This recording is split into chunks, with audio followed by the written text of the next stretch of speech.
All right, guys, welcome to Press X Podcast, episode 42.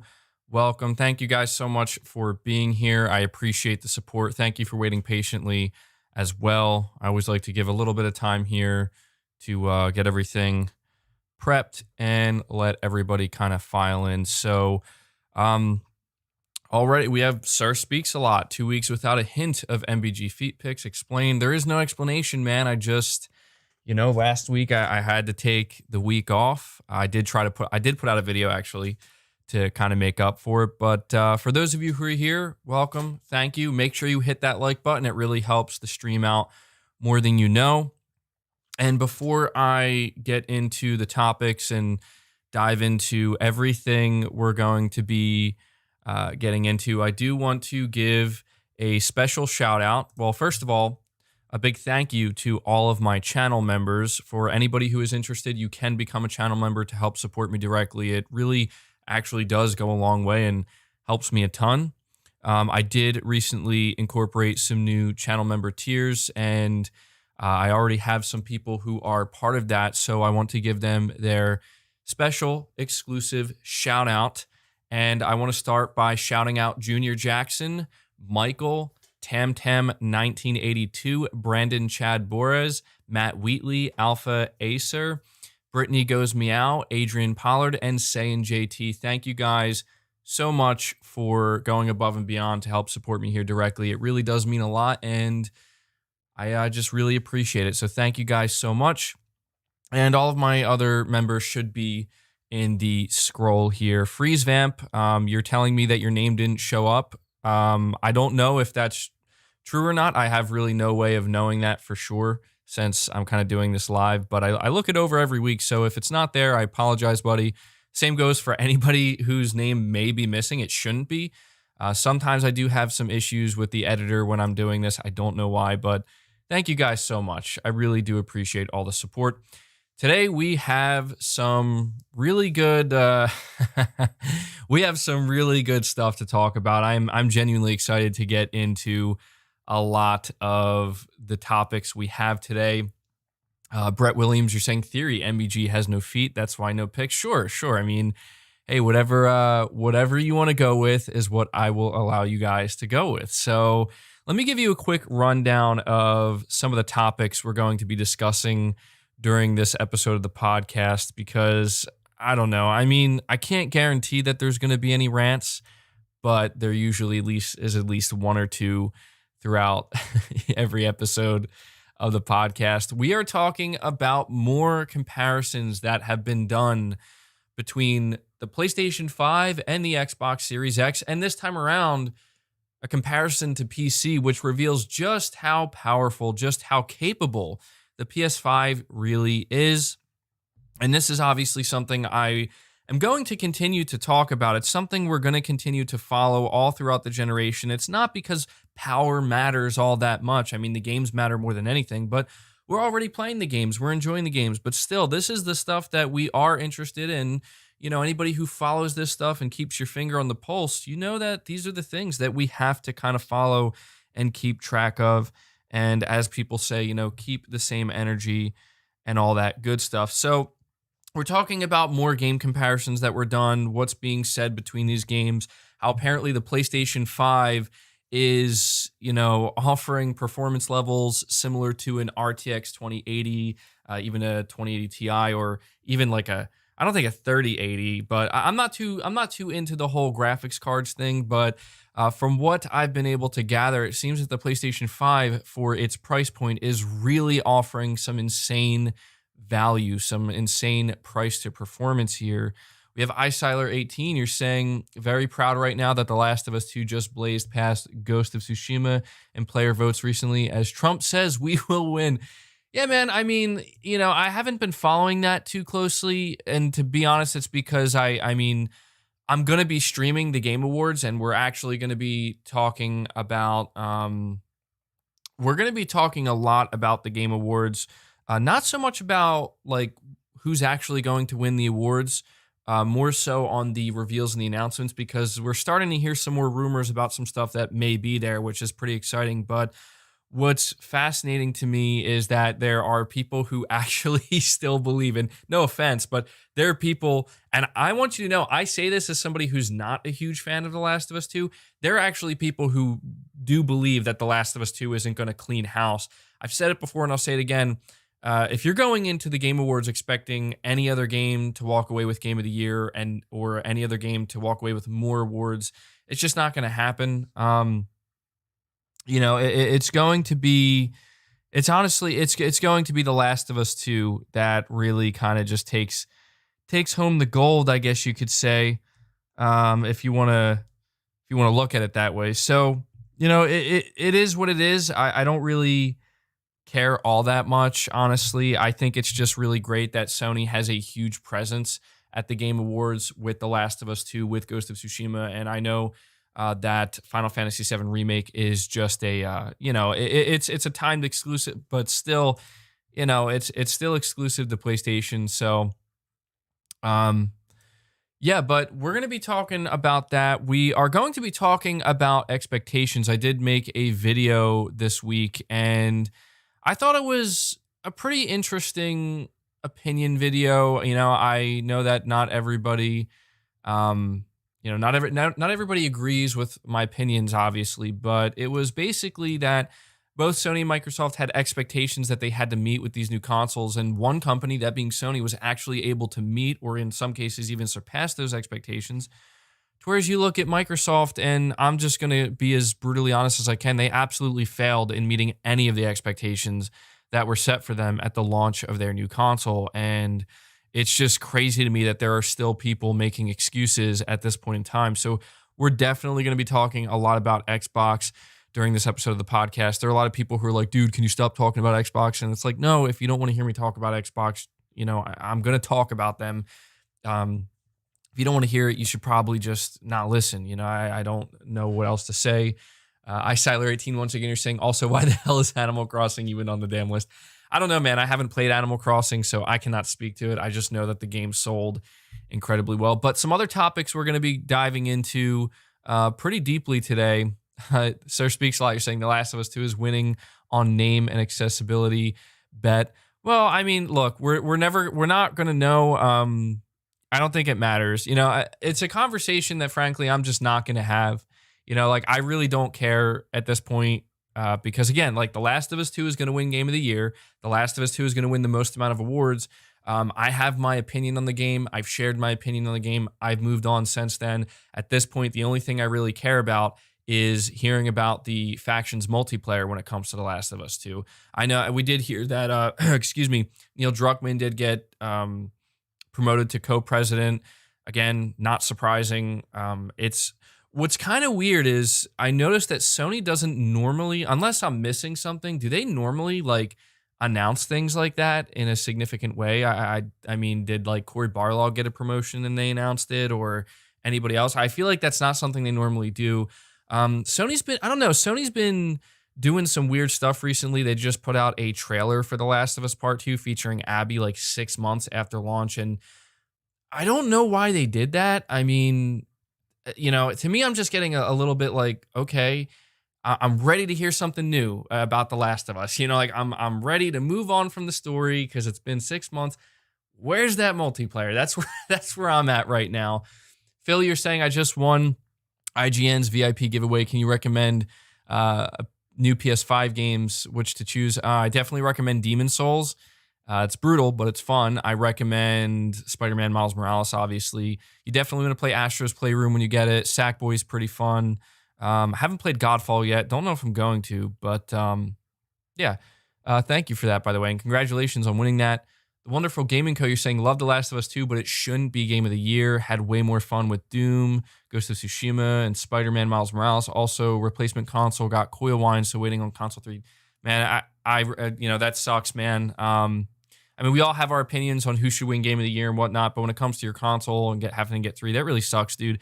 That's actually, I'm going to go over the rest of the topics really quick, but that's something I've been experiencing recently with my console, not Coil Wine, but specifically playing Call of Duty Black Ops Cold War. this game has been crashing my console like a lot. I'm talking hard crashing, and I just don't know that I'm going to play it anymore because I know that when you play a game that hard crashes your console like that, that's not good. And I've even heard some people saying that that game specifically is breaking their console. And I'm like, I'm staying away, man. For now, anyway. I don't know if that's something that they have to patch on their end or if that's a PlayStation 5 issue. I really don't know, but I'm assuming it's an issue with the game. But man, it has been scaring me lately. Primal Plasma, you're saying the theory about the Last of Us 2 Abby trailer was for the awards. She's one of the most unique characters to ever be in a video game. She marks a turning point.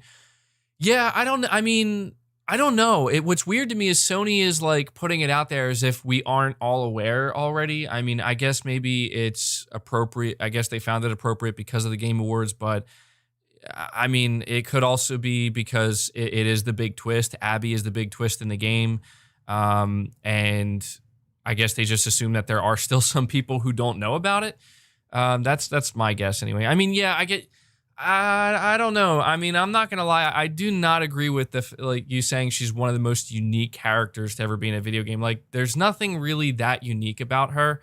Like just from a characterization standpoint, she's like just another character that is not really that great of a person who wants revenge. You know, the most unique thing about, in my opinion, and this is just my opinion, the most unique thing about her is the fact that she just came out of nowhere. That's just my opinion. Authoron, you're saying next Game Awards, we will get MVG to win Content Creator of the Year. Feet Pixar must if it happens. Yeah, I don't know, man. I don't know what's up with the Feet Pix thing, but that'd be cool. I don't think I'd ever be marked as Content Creator of the Year. And we have Magnavolt. You're saying Halo Infinite should win TGA for best meme. Yeah.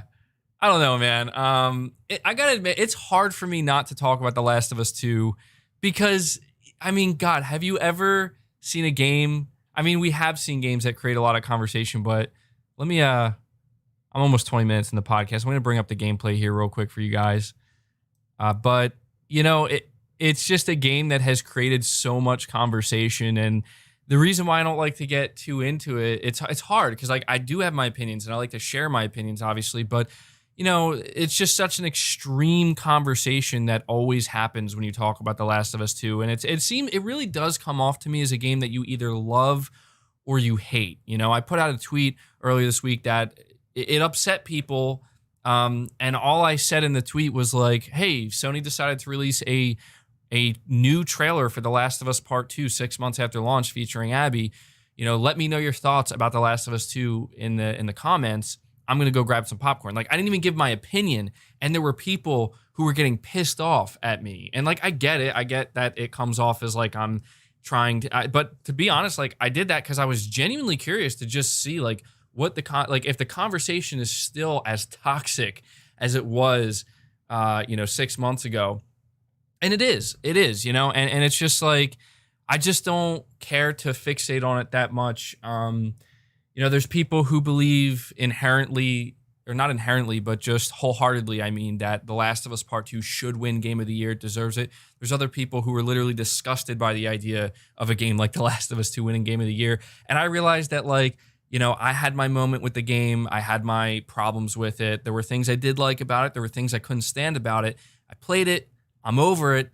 And we just have to sometimes have these conversations because, I mean, you know, it's like ignoring the elephant in the room. The Game of the Year awards are coming up. The Last of Us is going to win everything. I can't act like that's not a thing that's going to happen. You know what I mean? Josh Z, you're saying, I hate the stereotype that kid-friendly games don't deserve Game of the Year. There's a reason Zelda's games are still on top of the list. Sorry, let me read that right. Zelda games are still tops on all-time lists today. Yeah, I totally agree with you, Josh. I mean, like, I think that's a bad rap that just a lot of games get just because of how they look aesthetically. You know, if they don't have cutting-edge photorealistic graphics, people just assume, oh, it's just a kid's game. But come on, like that's not true.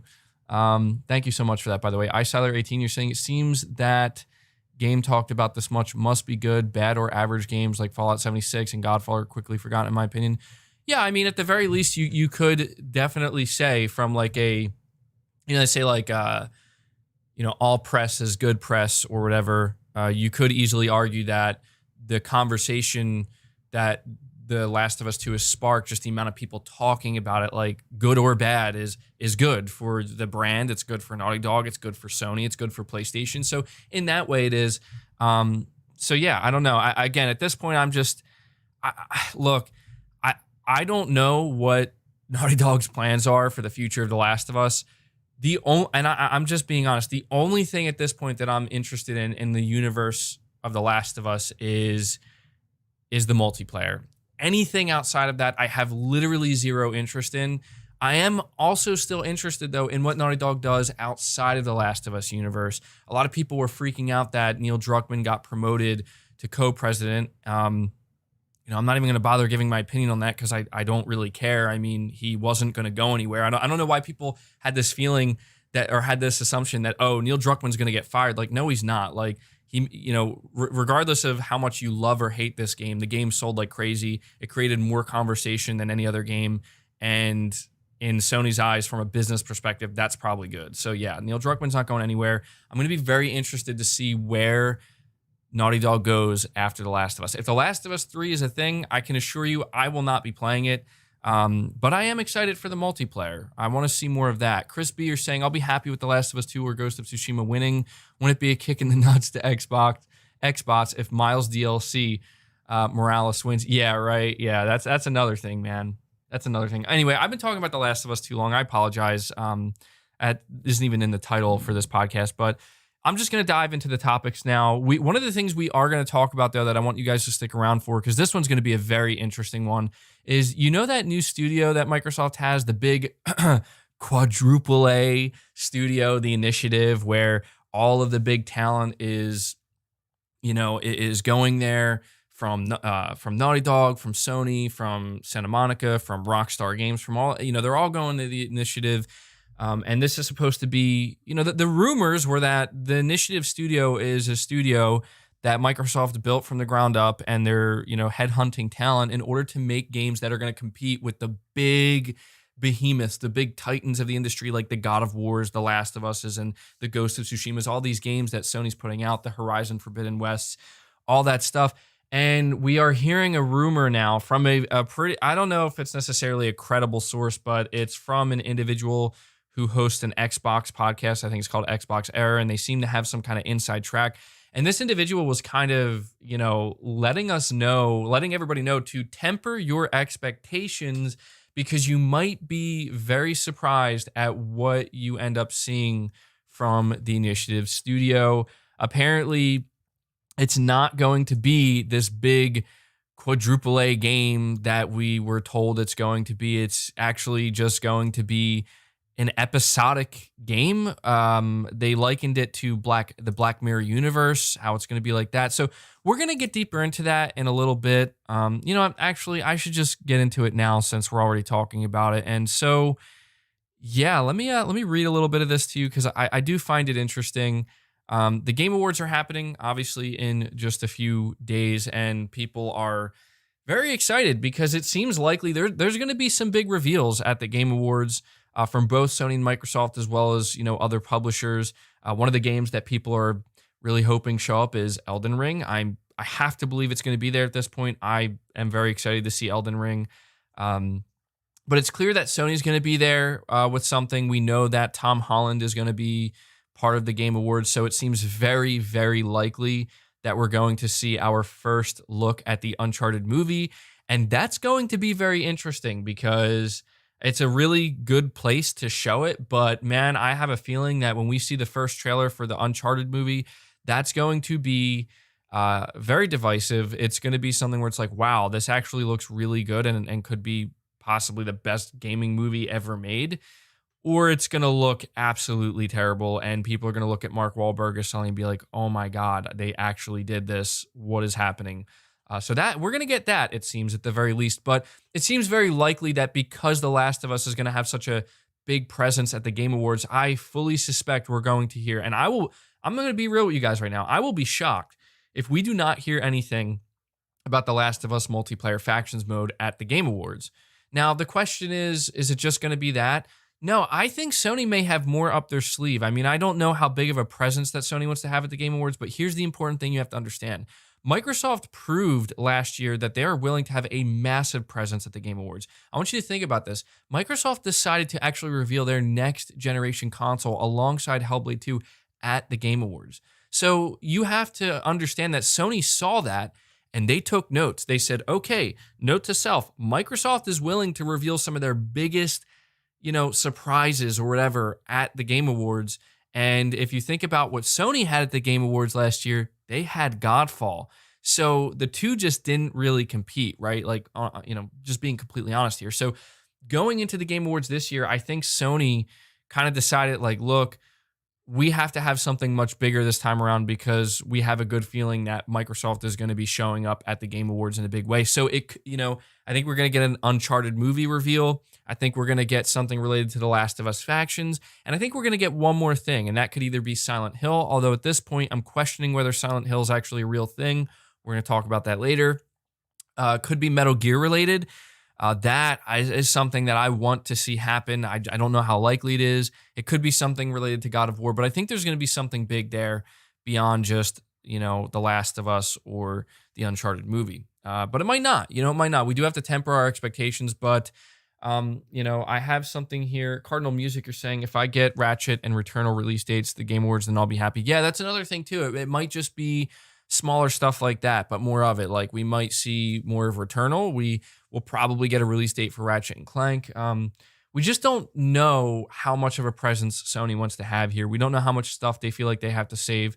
I mean, you have to imagine that they want to make a pretty big splash because going into 2021, they're going to have more consoles to sell, and there's still going to be insane demand for it. So at that point, I would assume that they're going to want to keep up the momentum by having some pretty significant reveals. Brandon Chad, you're saying, I see more and more people hating the new Peter Parker face. Has it started to grow on you? I tried to give it a chance, but man, I just can't stand it. It is tough. I'm not going to lie. Like, I do not like the new face. I'm not like against it to the point where it's like, oh my God, it's ruining the game.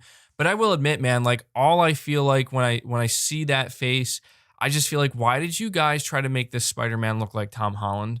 Like why couldn't you just keep the original guy? The original guy looked perfectly fine. Like, that is the Spider-Man in this universe that I've grown to like and associate, with this universe. So I don't know.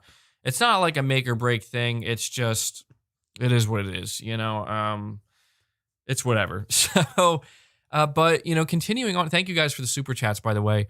But it says, I wrote down here, it seems that Microsoft plans to reveal something big of their own at the Game Awards. Jeff Grubb, who is, pretty accurate with the inside info, he recently hinted that Xbox will have something to announce at the Game Awards. And it seems that Xbox themselves may possibly be teasing something Game Pass. I know, very exciting. Game Pass related at the Game Awards. I also think that this could be where we actually see the initiatives game. And that's where this conversation gets very interesting. The Mark Shark saying, did you see on Twitter David Hayter replied to someone saying he doesn't know about the remake, but he's down to do it? Does that make you rethink the remake? I did see that. Honestly, no. Look, I know we're shifting topics here, but I want to keep up with, the super chats here. Let me tell you this about the Metal Gear Solid remake.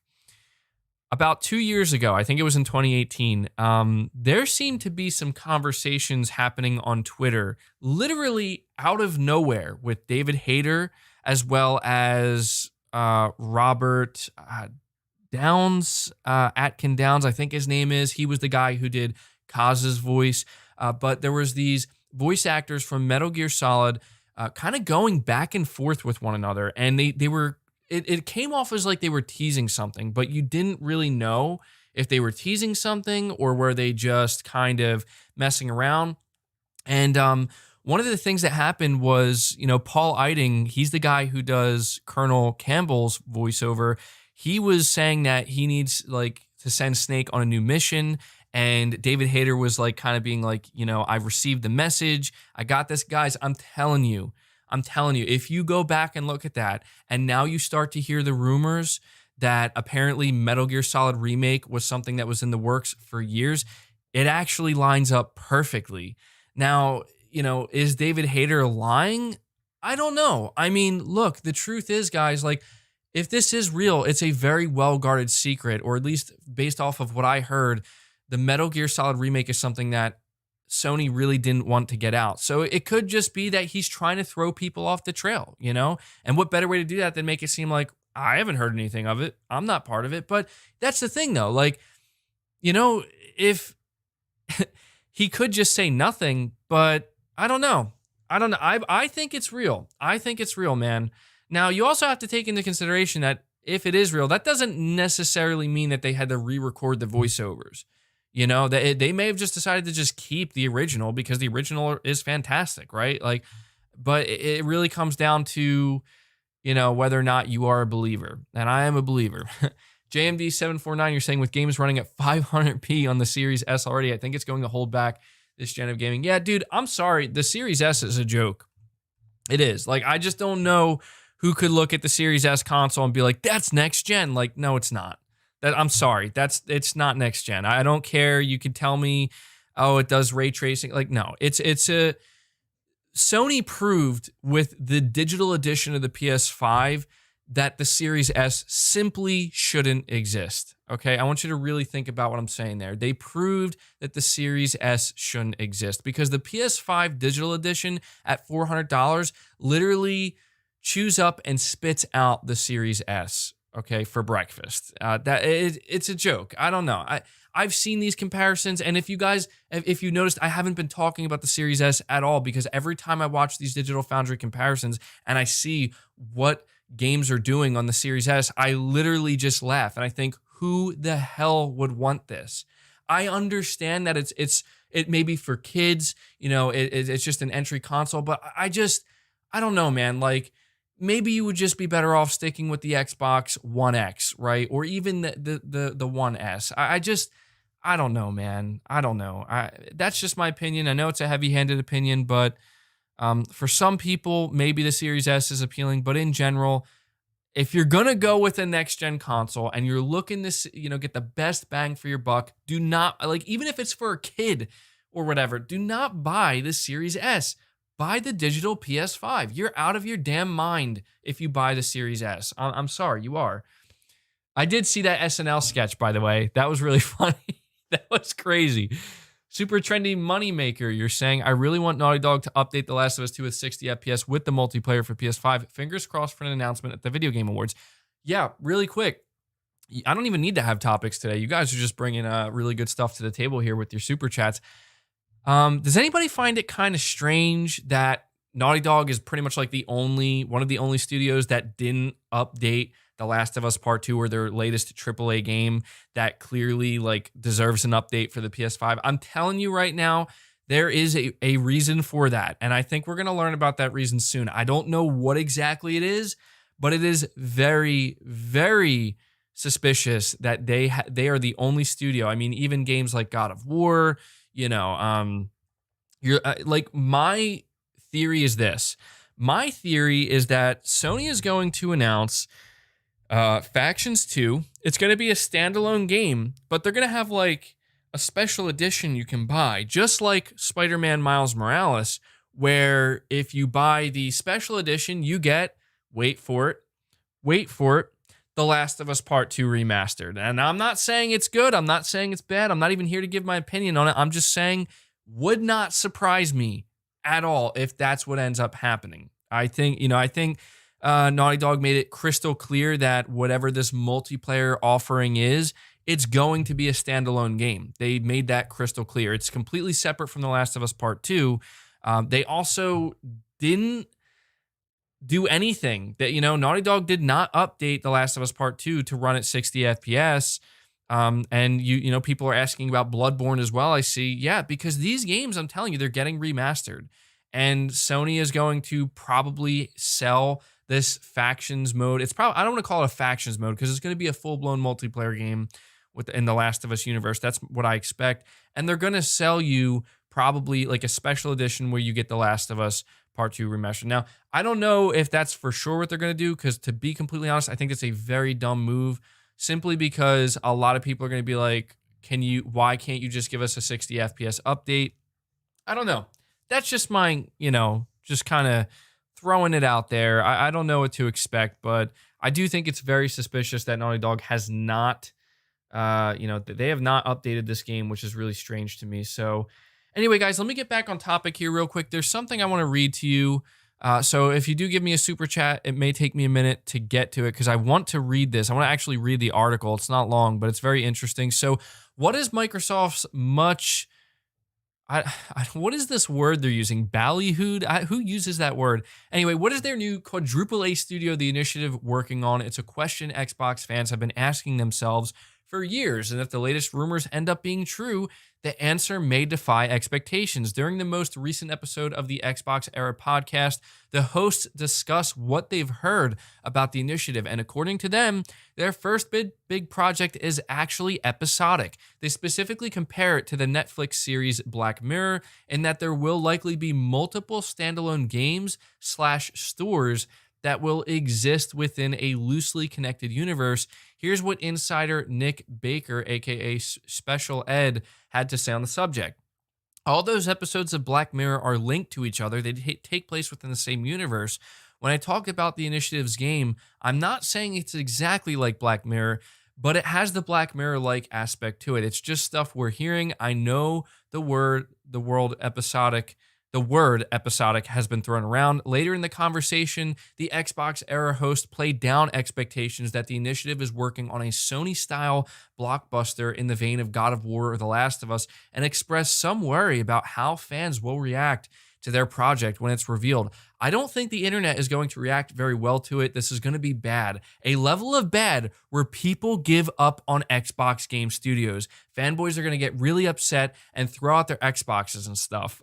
Oh my God. That's the first time I'm reading that quote. Holy shit, that sounds bad. This is coming from an Xbox podcast, by the way, just so you know. So it's not like these are PlayStation fanboys saying this. Let me bring up these super chats we have. Sarah Speaks a Lot, you're saying first, let's talk about the fabulous Fortnite Kratos. Yeah, we got to talk about that as well. iStyler18, once again, you're saying, I agree with The Last of Us Remastered. In fact, way too many exclusives aren't enhanced on the PS5, so most will be remastered in my opinion. Personally, I have no problem rebuying these amazing games, even at $70. I do think that Spider-Man Remastered proved that, yeah, there's definitely work that can go into these games that go certainly way beyond just getting, a slight visual enhancement and 60 FPS. But we're going to see. I think in the long run, they might get remastered. We will see. But my God, guys, look, oh man. I feel like with Xbox, I know it's like beating a dead horse at this point, but I just cannot understand for the life of me how it has been allowed to get to this point. Like this dude, like these guys in this podcast, they are Xbox fans. They're like the hardcore Xbox fans, and they're straight up saying that based off of what they heard, like people are going to have a meltdown. And I just have to think to myself, like how many times is Microsoft going to continue to just make mistake after mistake after mistake, bad reveal after bad reveal after bad announcement after bad announcement, until like we finally see something good, right? Until we finally see something that's like, finally, they're doing it. They're doing what people want. And you know what? I don't think that day is ever going to come at this point. Like the Xbox Series X, I'm sorry, I'm just going to have to lay it down right now, is a colossal failure. Okay, it really is, because this was the moment. We talked about E3 2019, we talked about E3 2018, 2017, the list goes on. This was Xbox's moment to prove. And I know that people are like, why do you care? You know why I care? Because Xbox has the damn potential. God knows they have the funds, but they have the potential to really be that big player in the game that's constantly pushing Sony and keeping Sony on their toes, just like Sony is already doing that to Microsoft. But Microsoft is just like, yeah, we don't care. We don't care. You want to make The Last of Us and The Last of Us 2, and you want to make God of War, and you want to make these massive quadruple A games. We're not going to do that. Episodic, because Game Pass. My God, man. I I hate the direction Phil Spencer took Xbox in. I absolutely hate it. And all these hardcore fans that wanted to tell me that Phil Spencer's the best thing to happen to Xbox, they wanted to tell me in 2018, just wait, you wait. And then it got to a point where it's like, wait until next gen. And I'm like, okay, maybe you're right. Let's wait until next gen. Because that's what Microsoft is saving everything for, right? Like, it makes sense. It's the next gen. It's a fresh start.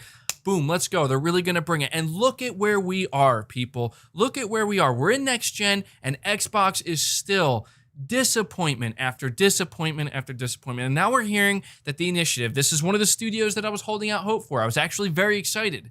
Very excited. And now we're hearing from Xbox insiders that you better brace yourself. This is not the God of War killer. This is not the Last of Us killer. In fact, this is an episodic Game Pass game that's being made. And I'm just like, literally like, what? We have straight from V81, you're saying, don't be surprised if Microsoft drops episodic or half-finished games because of Game Pass. Same with Netflix, where you only get 8 to 10 episodes a season for TV shows.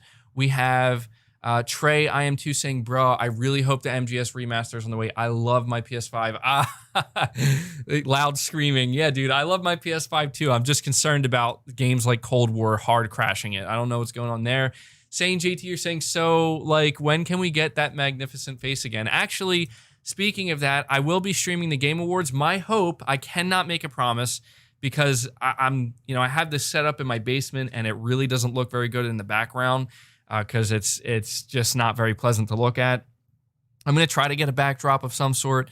I plan to go on camera for the Game Awards as long as I can get a decent backdrop. I should probably look into getting a green screen.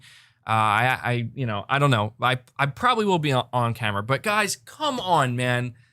Like, come on, leave a like on this podcast if you are somebody who has lost faith in Xbox. Okay. I just cannot believe it. I'm at a point where I can only believe that these guys maybe are, I'm not saying they're liars. Okay. I'm just saying that,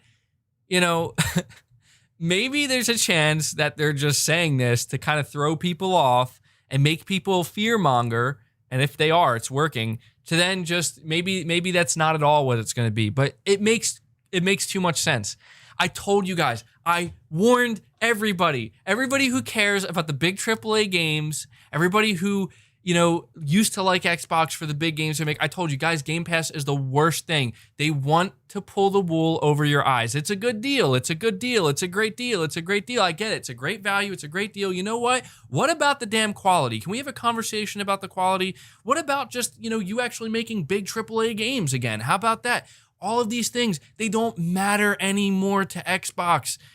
Phil Spencer got his promotion within Microsoft for being the yes man. And I don't blame him because he's just doing his job. But that's what people fail to realize. They don't realize that the only reason Phil is in the position he's in at the big boy table at Microsoft is because Microsoft as a company decided a while ago that they're all about the cloud. They're all about subscriptions. That's what matters most to them. And Xbox just didn't really fit in that mold. And you could argue, maybe Phil Spencer did save the Xbox division from being completely killed off. And maybe this was the only way. But man, this just sucks so much. It sucks so much to see that, he has to basically convert Microsoft into this, not Microsoft, but the Xbox brand into this subscription-based service. Like, it blew my mind, literally, when Phil was asked probably a month ago at this point in an interview, like, which game genre do you think is lacking most in the Xbox brand? I'm going to get to your super chat, by the way, Siler. But what game genre do you think is lacking most? And he literally said E for everyone games, like kid games. And I'm like, oh my God, I'm not against kid games. I'm not against games being made specifically for kids. I think that they should be. I think it's great. But please tell me you're joking, dude. Please tell me you're joking. Because a lot of the games that come out from Xbox, in my opinion, look like E for everyone games. And the thing you're lacking most are those big, hard-hitting AAA single-player experiences. Where are they? Where are they? I think even the most hardcore Xbox fans at this point are starting to get that damn reality check that they should have had 2 or 3 years ago. And I feel bad. I do, because you know what? I remember that day. I remember it vividly. And when you realize, look, it's just video games at the end of the day. It's not life or death, but damn, people who are passionate about games, people who've supported this stuff for years of their life, just to see how quickly they can just be like, yeah, no, we don't care about that anymore. You're like, what are you doing? You know, it's not about the world revolving around us. It's about keeping something that was great. It's about preserving something and not just throwing it away for something else that's just so superficial and just, God, man, it's so frustrating. Silo, you're saying, let's not forget Halo might be an ongoing story. So basically a live service for a campaign. That's beyond terrible, dog. I agree. What is going on with that? Let me get to these other super chats. We have Heisenberg, you're saying, just because you deserve it. Right. Thank you. Phil, you're saying being with Xbox this gen has been like being in an abusive relationship with Xbox fans. They have Stockholm syndrome. Dude, yes, exactly. That's exactly what they have. Dude, it's crazy. Sir Speaks a Lot, you're saying Phil is right. I've been waiting for the Backyardians game for generations. We need more kid games, damn it. Josh Z, you're saying, did you see about the MGS movie, MBG? I did. I'm extremely excited. I cannot believe this is actually going to be a real thing.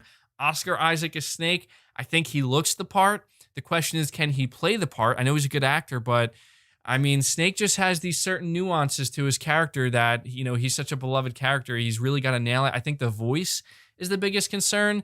I would be totally okay seeing Oscar Isaac play the part of Snake, but having David Hayter actually do a voice dub or voiceover for Oscar Isaac. Darren, you're saying, hey, MVG, is it just mine, but is your PS5 disk drive really loud for the first minute or so, then goes quiet and just momentary loud after that? Yeah, that happens to me every time, man. It gets loud, it stops, and then every hour it just gets loud for a minute. I don't know what's up with that. Like, it just has to read the disc every hour. I don't know why, but it's not just you. Perturbed Sun, you're saying, what 3 things would you do to turn Xbox around? You know what? I'll tell you what I would do to turn Xbox around. I will tell you this as well. I'd probably end up getting the division shut down, though, because Microsoft is a business. When it comes to CEO Satya Nadella, I don't know if you guys noticed, but recently he talked about Microsoft's commitment to gaming, which is great. Like, I don't want to ever see Microsoft leave gaming. Like, that would be the worst thing, in my opinion. Only because, like, you know, they have the most potential, and as long as they're still in gaming, even if they fail, you know, I don't want to say fail, but even if they go in a completely opposite direction, you know, I like to think that eventually they could have more positive impact in the area I would like to see them have a positive impact in. But that's the thing, is like Satya Nadella, the only reason he's coming out here saying that we're more committed to gaming than ever before is it's because of that. It's because he knows that, like, we're all about tapping into those billions of gamers. Like, guys, these dudes who think that Bethesda's games are not going to be on PlayStation are out of their minds. And I'm not saying that as a fanboy. I'm not even saying that as somebody who wants those games, because frankly, I do not care about Bethesda games. I just do not. Okay? The Evil Within 2 was the last Bethesda game I played and enjoyed. It's as simple as that. But these dudes who think that eventually all these games are not going everywhere, they're out of their minds. Mark my words. It is just a matter of time until Xbox games are literally on PlayStation. It's going to happen. Mark my words, it's going to happen.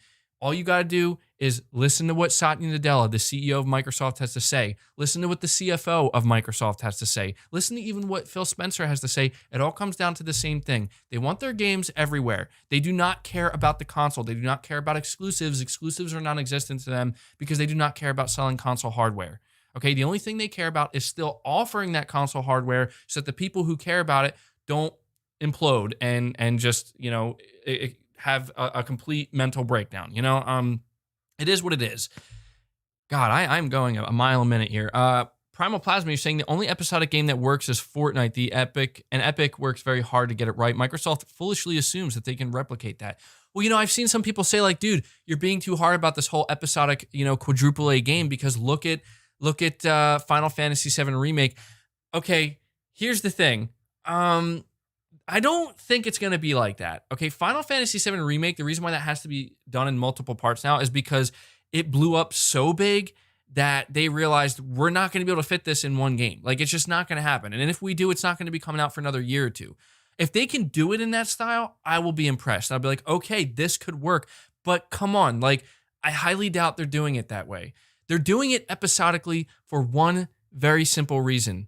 They're averting the risk. They're removing the risk. Because if they basically say, okay, if we, like, rather than making a full-blown massive AAA title or quadruple A that could cost hundreds of millions of dollars, right, and risk it failing, let's just basically make a quarter of that and put it out there. And if people like it, then we'll just continue it. And I get that, like, from a business standpoint, that makes a lot of sense. You are removing risk inherently.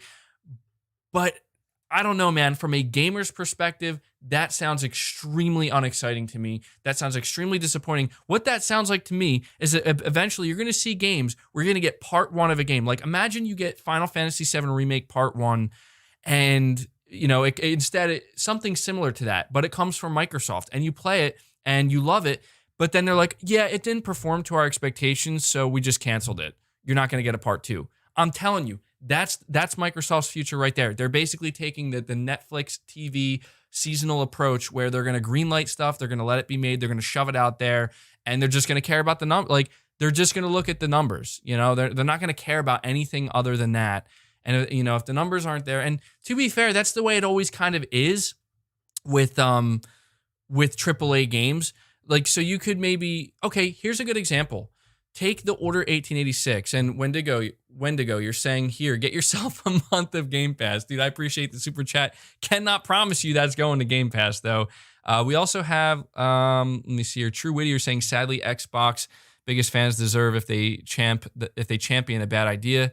Yeah, we also have Phil becoming channel member. Thank you so much, buddy. Really appreciate you going above and beyond. Look forward to your exclusive perks. Shout out to you, Phil. Shout out to all of my channel members. But, take the Order 1886. I think this is a perfect example of a game where that game could fit perfectly in this episodic model. Because if you played that game, it set itself up for a sequel. It was considered short, so it's like, we don't know if this is, like, is this a $60 game? No, it's not. It's too short. It doesn't have enough content.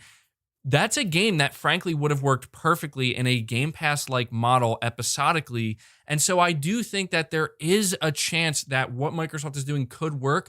But at the same time, it seems like they're just taking an extreme approach where they're not even going to attempt ever again, like, big, fully fleshed out AAA games. And that's the thing that, makes me hate Game Pass. I've always had this fear with Game Pass that because of the nature of what it is, because of what Microsoft's trying to do with it, it's inherently going to kill the desire, the need, the literal need. It's going to kill the need for Microsoft to have to take risks on these bigger projects like they did with games like Rise, with Sunset Overdrive, with Quantum Break, games that you're just not going to see anymore, right? And instead, like, it pushes them more in the direction of just play it safe. Just play it safe, and to me, that sucks. Like, this is where I do think maybe Sony could have a Game Pass-like model, but they should split it, right? Like, I think both of these things can coexist. Sony recently said that they have an answer to Game Pass, which I don't know what that's going to be.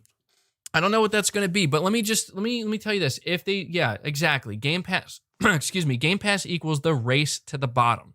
The race to the bottom is terrible because we're all going to lose. We're all going to lose. If that's the way it continues, the race to the bottom, we're all going to lose in the end. I'm telling you right now. The only people who win in that scenario are the companies due to sheer volume, and the people who care least. I want you to focus on that. The people who care least about the gaming industry. I hate, I'm not trying to offend anybody, but the most casual of casuals. Okay? Casuals play their part. If you're a gamer through and through, but come on. If you're casual, you cannot sit there and say a casual cares as much about the industry as, say, somebody who's investing in these hardware products, investing in these games, buying the DLC, supporting these single-player games. They're just not. They're just not. Welcome to the channel, Neon Shinobi. Thank you so much for becoming a member. That's 2 new members. Thank you guys so much. Really appreciate all of my members. You guys go a long way in helping me out here. So look forward to your exclusive perks, buddy. Shout out to you. And we have Shinkei DEI. You're saying this move is pretty much confirming some of my concerns with Game Pass. Their so-called quadruple A is going to be safe. No risk B games with microtransactions. Goodbye, the artistry of game devs. Yeah, dude, that's what I'm talking about, man. Like, I'm open to them proving me wrong and surprising me. But when you hear about this, I mean, you have these Xbox dudes literally saying like, people need to brace themselves because basically these hardcore Xbox fans, they're going to have to take another massive L. And I feel like how many damn L's can these dudes take? Because it's like, the reason why they're taking so many L's is because they kind of come off as like, we're hardcore. And that's the thing. Morgan, you're saying how do subscription services like Netflix and Hulu keep subscribers by releasing their big shows and segments? The game is just to keep people in Game Pass. Yeah, I mean, that's the thing. It's obvious that this is everything Microsoft does at this point, everything that Phil Spencer's doing for the game, for the Xbox division. I almost said the Game Pass division, but that's it right there. It's all in the name of Game Pass. And I just feel like they've taken such an extreme approach that's so opposite of Sony that it's like, why do you guys have to be that extreme? Like, do episodic stuff, experiment. There's nothing wrong with that. But when you're doing that at seemingly the cost of just foregoing anything traditional, that sucks. That sucks. That's where, you hear Phil Spencer, man. The dude literally said, we didn't need a launch lineup. We didn't need a launch lineup because we knew, look, it's selling well. We don't even have enough consoles. So I feel now he's just worried about 2021. He doesn't care whether they had a launch. And I'm just thinking, like, you're not wrong, dude. Like, I get it. But come on, that's the attitude you have. That doesn't, that basically says that you just take advantage of your fan base, man. Like, come on. It's all about the optics, right? But, my whole thing with Game Pass and this idea that what the initiative is working on, dude, I'm going to tell you right now, let's set the expectation once again, because my title here, or not my title, but I think my thumbnail basically alludes to the idea that Xbox is once again failing to meet expectations. Let's set the expectations right here. Raise of, hands here, virtual hands. How many of you were expecting whatever the initiative ends up showing? Like this quadruple A studio that Microsoft bragged about, they're hiring all this talent. We've been hearing rumors and murmurs that this is going to be the studio that's really going to bring the competition to Sony's big AAA single-player games. Raise of hands here, how many of you were expecting when you see this game for the first time for it to be big, for it to be something on par with, say, God of War or The Last of Us or Ghost of Tsushima or something like that, or even Days Gone, for God's sakes? I'm raising my hand. That was my expectation, and I feel like that's a perfectly fair, reasonable expectation. In fact, I would go as far as to say that is also the expectation of all the hardcore Xbox fans who are going out there and buying these damn consoles. Am I wrong? I don't think so. I think that's the expectation. If you go listen to these Xbox YouTubers, man, go back and find some of their videos where they're talking about the initiative, and they're setting the expectation, and I don't blame them. That's a fair expectation for them to have. So I really wonder how they're going to handle it if it does come out that, well, actually, that's not what this studio is. That's not why we hired all this talent. I'm telling you, you want to know why all this talent's going over to the initiative? They're going to tell you, because new opportunities. No. I mean, look, maybe some of them are like, let's just try something different, but it's because of the checks that Microsoft is writing. It's because they're paying them really, really, really good, and they're giving them creative freedom. But at the same time, that creative freedom has to take into account Game Pass. So yeah, Adrian Pollard, thank you so much for the generous donation, my friend. You're saying, so first, I'd like to say happy holidays. Thank you so much for that. I wish you were able to reply more on Twitter to your positive post. I back you, rather you need it. You're saying, I back you, rather you need it, and not even a like. Come on, MVGLOL. Anyway, Xbox really do have Stockholm Syndrome. Dude, I apologize for that. To be completely honest, I can't keep up with Twitter. Like, a lot of people send me stuff. A lot of people, at me, and they have a lot of really great things to say. And I literally don't see more than half of it because I don't know, let me ask you guys, for those who use Twitter, I don't know about you, but when I first used Twitter, it was like the most overwhelming thing in the world. I couldn't figure it out. And even still today, after all these years of using it, I still find myself completely overwhelmed. Maybe I just don't know how to use it, but I apologize for that, man. You are a big supporter here. So shout out to you, Adrian Pollard.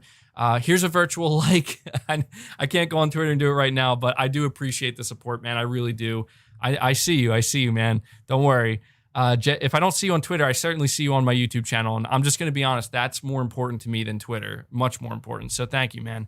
Jeffrey Hicks, welcome to the channel, buddy. Thank you so much for becoming a member. Again, huge shout out to all of my members. That's 3 new members today. You guys are awesome. The support you show is incredible. And frankly, it does allow me to keep doing what I do here. So if you do enjoy the content, hit that like button, guys. You being here is more than enough. But if you want to go the extra mile, really appreciate that. We have Kendall Fire 22. You're saying Microsoft is being so extreme because I bet the Xbox brand was on the line. I bet Phil was told to come up with a plan to become profitable or Xbox would die. I think you're exactly right. I think you're hitting the nail on the head right there. Oyakarumi, you're saying, I think you missed my super chat.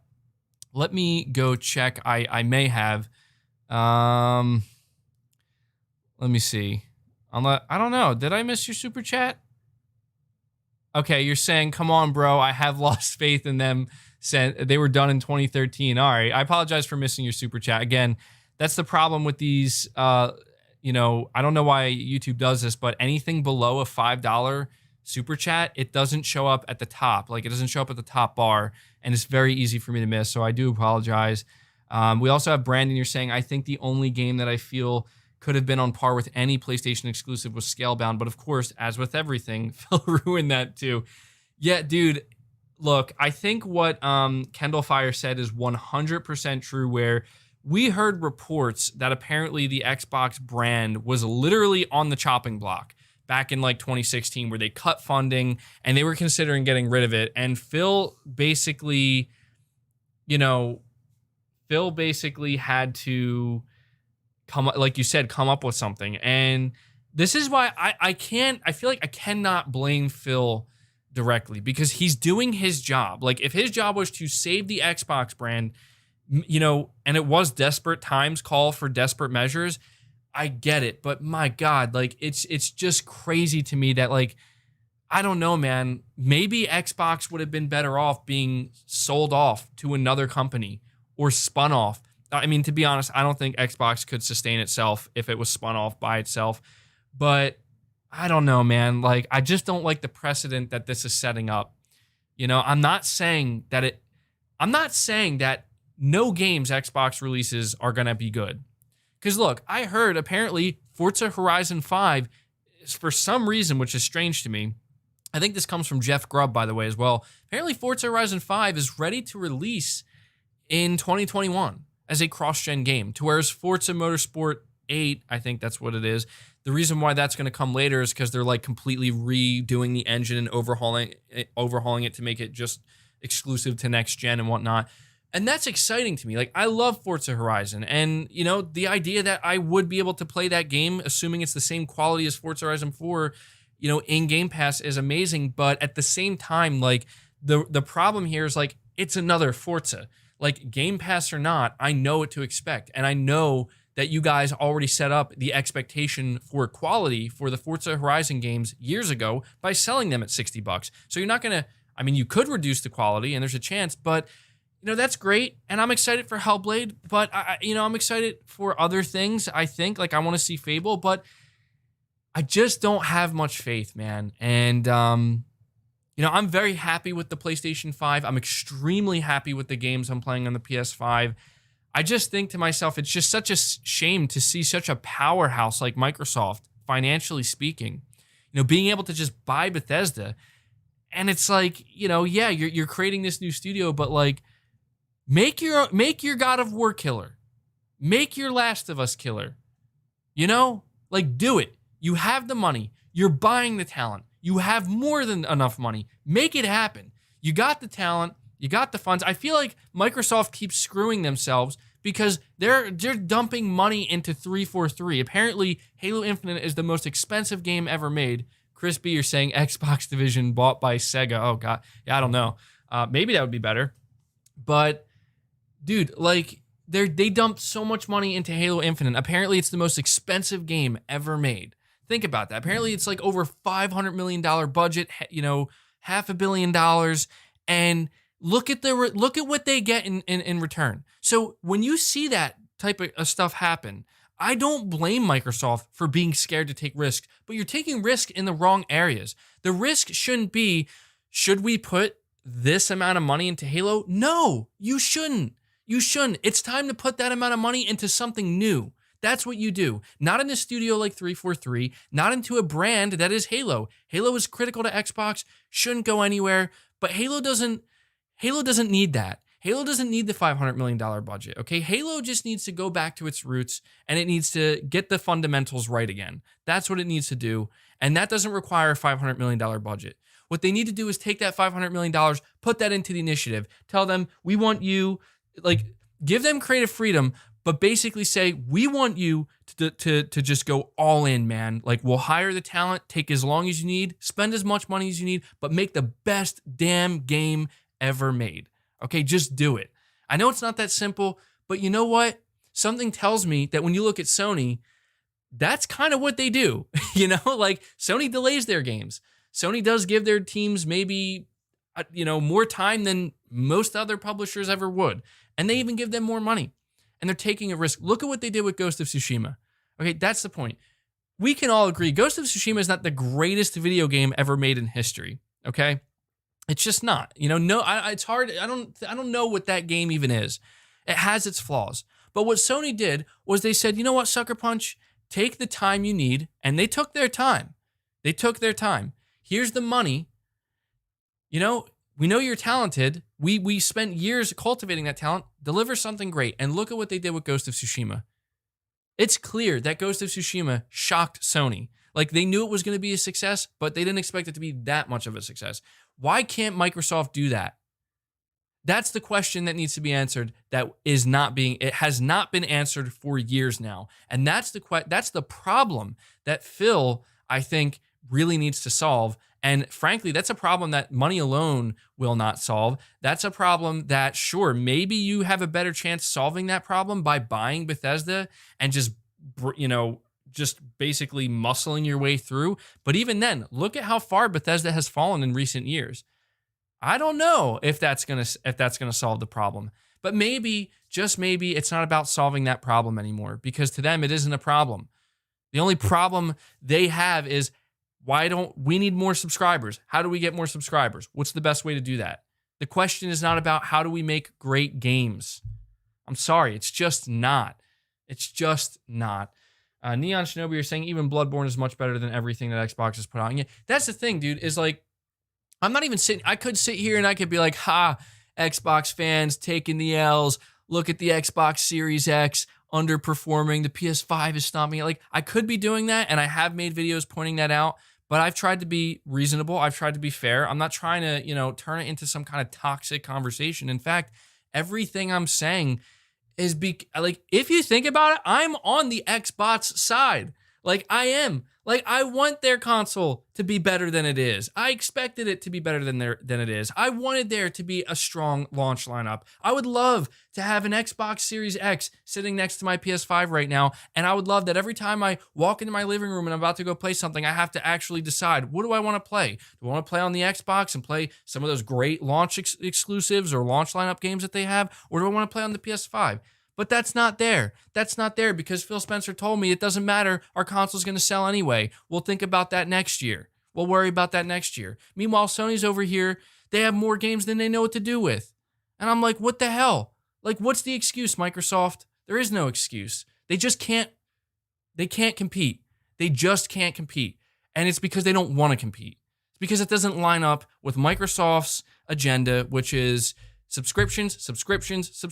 And you know what scares me the most?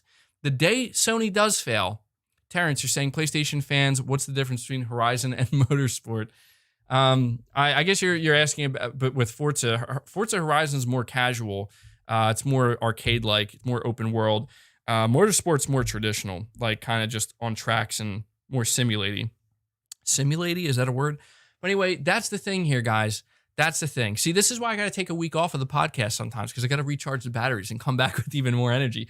But that's the thing, is what scares the shit out of me with Microsoft is they are an absolute juggernaut, okay? They're one of the most powerful companies in the world. They have like more money than we could even fathom, all right? What scares the shit out of me is what happens when Sony fails one day, because it's going to happen, okay? And I don't mean that like as in like, oh, Sony fails by making a stupid decision. No, I mean, what happens when they take that risk that they've been taking and it fails? When they dump $250 million into a AAA game and it's just somehow it just doesn't work. It's just like, oh man, like their streak is over. They put out a terrible, terrible game. Do I think that's going to happen? I don't think so. I mean, they would, do I think that Sony is going to, dump $500 million into a game and then get something like Halo Infinite? No, I don't think Sony would allow that. I think Sony would nip that in the bud before it could ever even get that far, first of all. But what happens when that day comes? And then suddenly Xbox is vindicated, right? And then suddenly everybody's like, we told you that wasn't sustainable. You said our model wasn't sustainable. And I only get nervous about this because when I hear Jim Ryan come out and say things like, oh, we think we have an answer to Game Pass.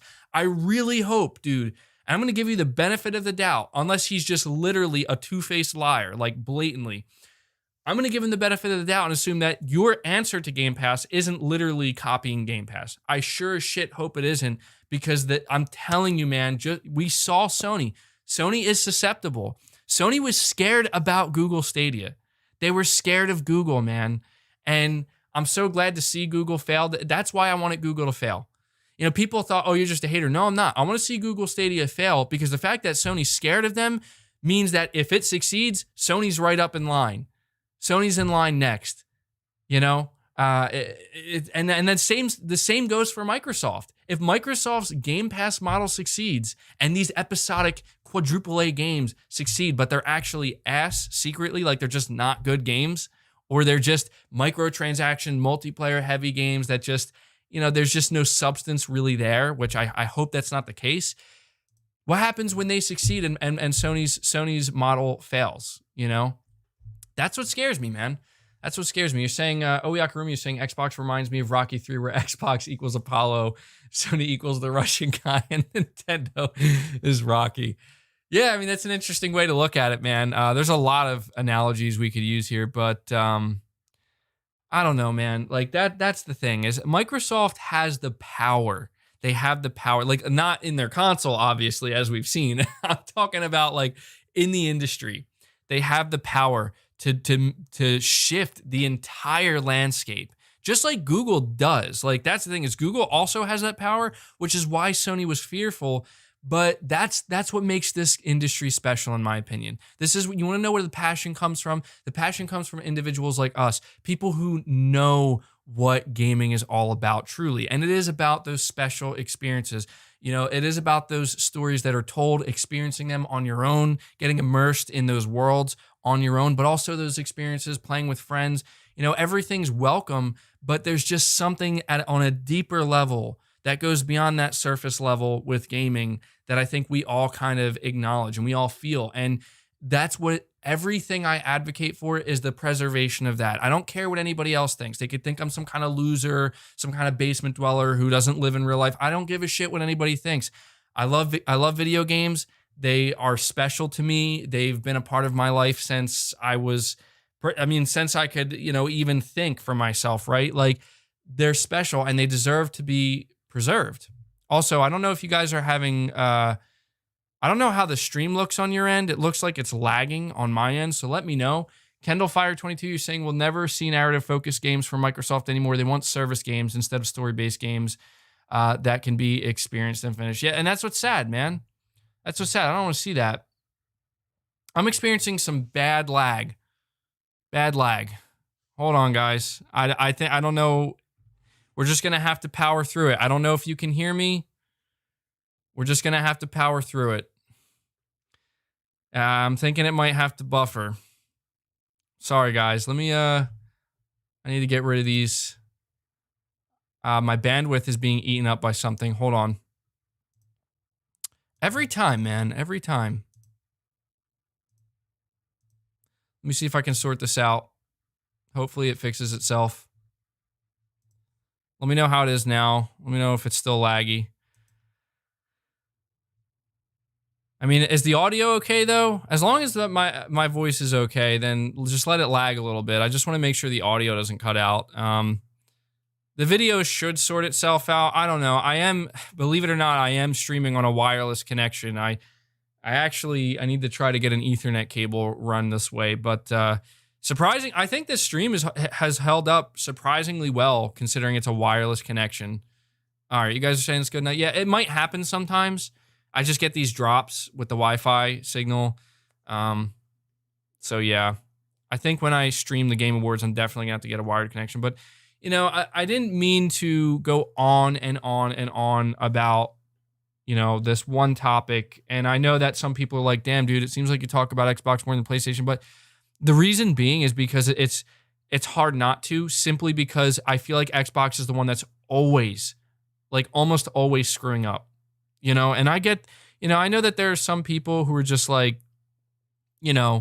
oh, well, I like the direction Xbox is going in, and that's fine, but you're saying, so MBG wants no one to buy Xbox, but he wants Xbox to be successful. I love this guy, how much he contradicts himself.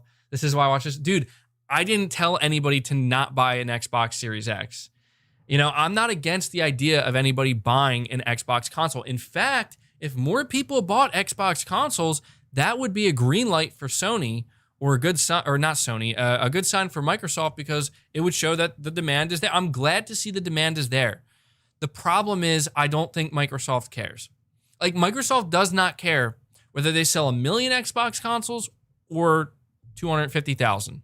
They don't care if they go on to sell 50 million or 25 million. It doesn't matter to them because that's not their bread and butter. It's not, and it should be, because the idea of an expensive console being your bread and butter inherently, and focus on what I'm saying here, inherently requires the need, focus on the word need, for high quality gaming experiences. No one, as far as I'm concerned, should be buying a $500 console for Game Pass. No one should be buying a $500 console without a launch lineup. No one should be buying a $500 console for something like Halo Infinite, and we have no idea what that's going to turn out to be like. No one should be buying a $500 console with what we're seeing, because it basically tells Microsoft, you can just keep doing what you're doing and it doesn't matter. It's frustrating, man.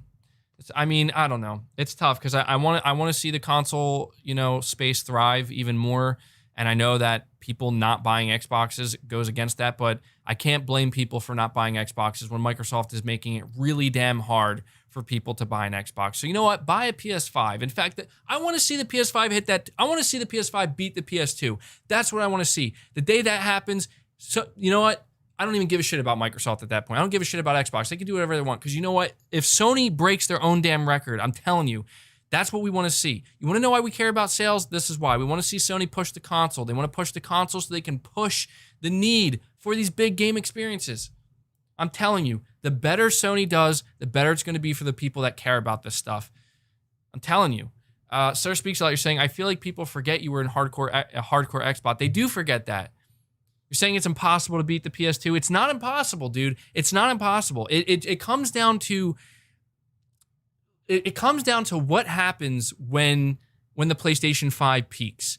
Because at that point, Sony could do something dramatic that could suddenly catapult it even further. And in my opinion, the only way that's going to happen is if they deliver massive AAA gaming experiences at a rate and at a quality level that we have never seen before. And let me tell you something, the position that Sony Studios are in right now, and the position they're in specifically with how amazing the PS5 hardware and architecture actually is, the potential for that is higher than it's ever been. Let me tell you, the potential for the PS5 is so much higher than the potential was for the PS4. It really is. And especially the PS3. The potential of the PS5 is matching the PS2 in terms of sales, but this time it's not being driven by a DVD player, it's being driven by the damn games. Take that one to the bank. There you go.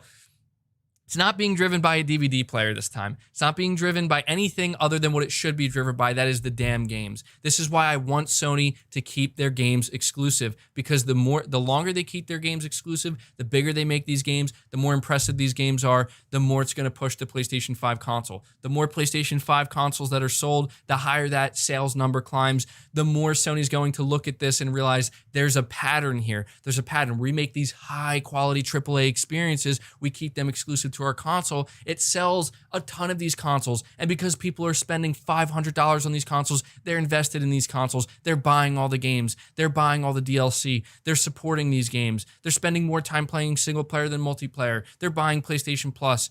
It turns out the best way to sell subscriptions is by doing it by getting people heavily invested into the platform. Who would have thought?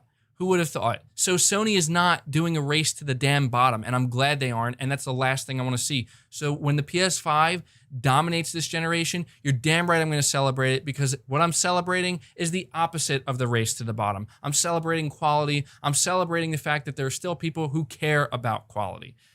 Man, I'm just going on. I'm just going crazy today with the rants. It's funny how I started this podcast saying, I don't know if I'm going to rant today, guys. Primal Plasma, you're saying the console selling game has not come out for the PS5 yet. Give it a year. When it does, it will beat the PS2. That's the thing. That's the thing that I try to get people to focus on. People are in for a shock this generation. If you thought the PS4 generation was good, wait until you see what Sony's bringing to the table this generation. You're going to shit your pants. I'm telling you. You're going to shit your pants, and Xbox isn't going to know what to do. Let me tell you this. Do you know why Microsoft bought Bethesda? People think Microsoft bought Bethesda as a flex move. No, it wasn't. The only thing Microsoft flexed is their money, is their wallet, and how much money they can spend. And good for you. But there's a reason why Microsoft bought Bethesda, because they need Bethesda. They knew that they were going up against an absolute juggernaut that has the ability to squash them. That is the truth. People don't want to believe it. You better believe it. The only thing Microsoft has right now that's keeping Xbox even remotely relevant, let me tell you, it's not Halo, it's not their console, it's Game Pass, and that's sad. Now, the other thing that helped get them to be a little bit more relevant is the announcement that they bought Bethesda. But do you know what Sony needs to do to remain relevant? What are they doing now? How is Sony still remaining so relevant? How is Sony finding a way to keep the PS5 like at the top of people's, at the forefront of their minds? How do they get that mind share? Is it by buying Bethesda? Is it by making these massive acquisitions? No, it's not. It's not. It comes down to one thing and one thing only. And I bet you guys could already say it in the chat right now. Quality gaming experiences you can't get anywhere else. It's as simple as that. Until Microsoft follows that damn rule, they're going to continue to fail, in my eyes anyway. And these Xbots where they want to see Microsoft be as great as Sony, never going to happen. You're going to keep taking L after L after L, because the more you continue to back up what Microsoft's doing, to back up the direction they're going in, well, these are the results you're going to get. Jackson, you're saying, keep the same energy, MBG. Sony will continue to rule the console wars. That's the thing. I don't even like to call it a... You're so heated, we can hear you hitting your table. Yeah, I have my water bottle cap, and I'm like, let me tell you something, guys. I'm having fun, though. I appreciate you guys being here. You could tell, I don't know, man. I like to do the podcast on a weekly basis, but there is something to be said for taking a week off and recharging the batteries. I also like the podcast because it's just a different energy and a different feel from the normal content. The normal content, it's more, it's not as loose as this, and I like that. So hit that like button, by the way, guys. We got 1,200 people here. We're almost at 500. Let's see if we can get to 600 likes.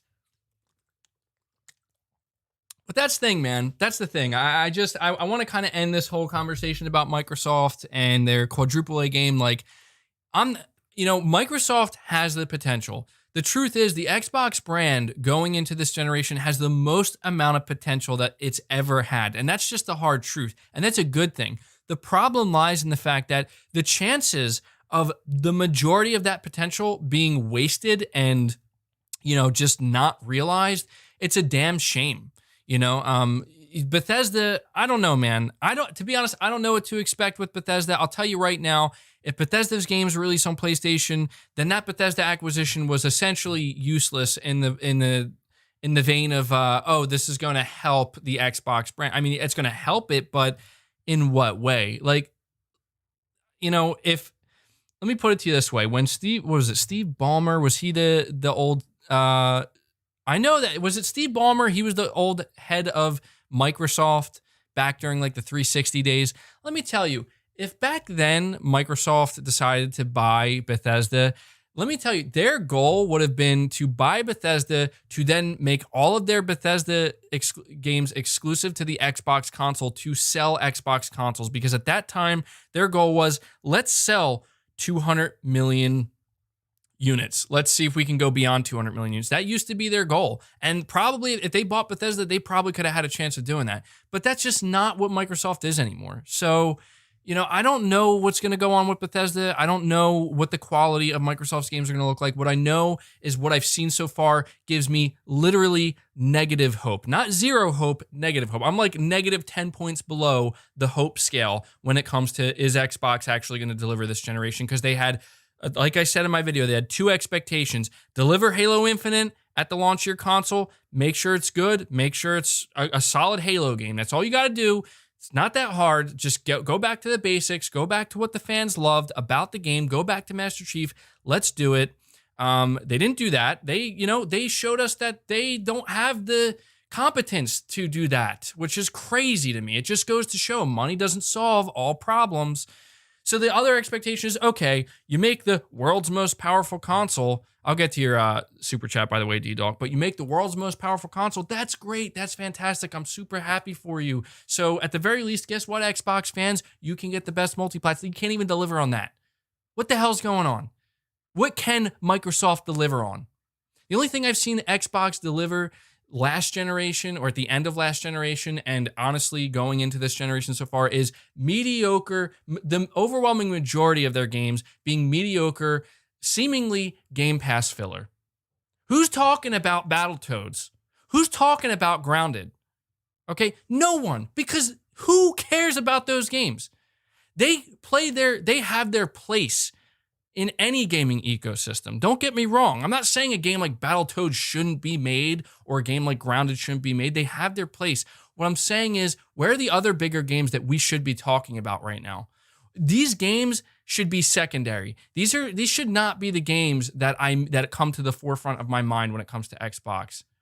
And even when I think about Halo Infinite, how sad is it that Halo Infinite, even their big flagship game, can't even impress?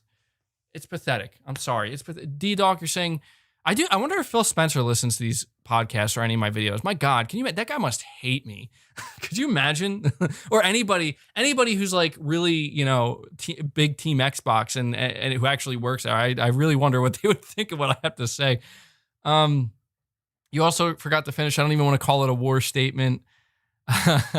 D-Dog, you're saying, just got out of my meeting at there. Perfect timing. Just got out of my meeting at Xbox. Phil's not playing anymore. Said he's had enough of the foolishness and is just going to buy Sony. Announcement soon.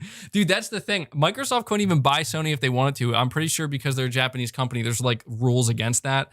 Also, yeah, I think that breaks a lot of rules.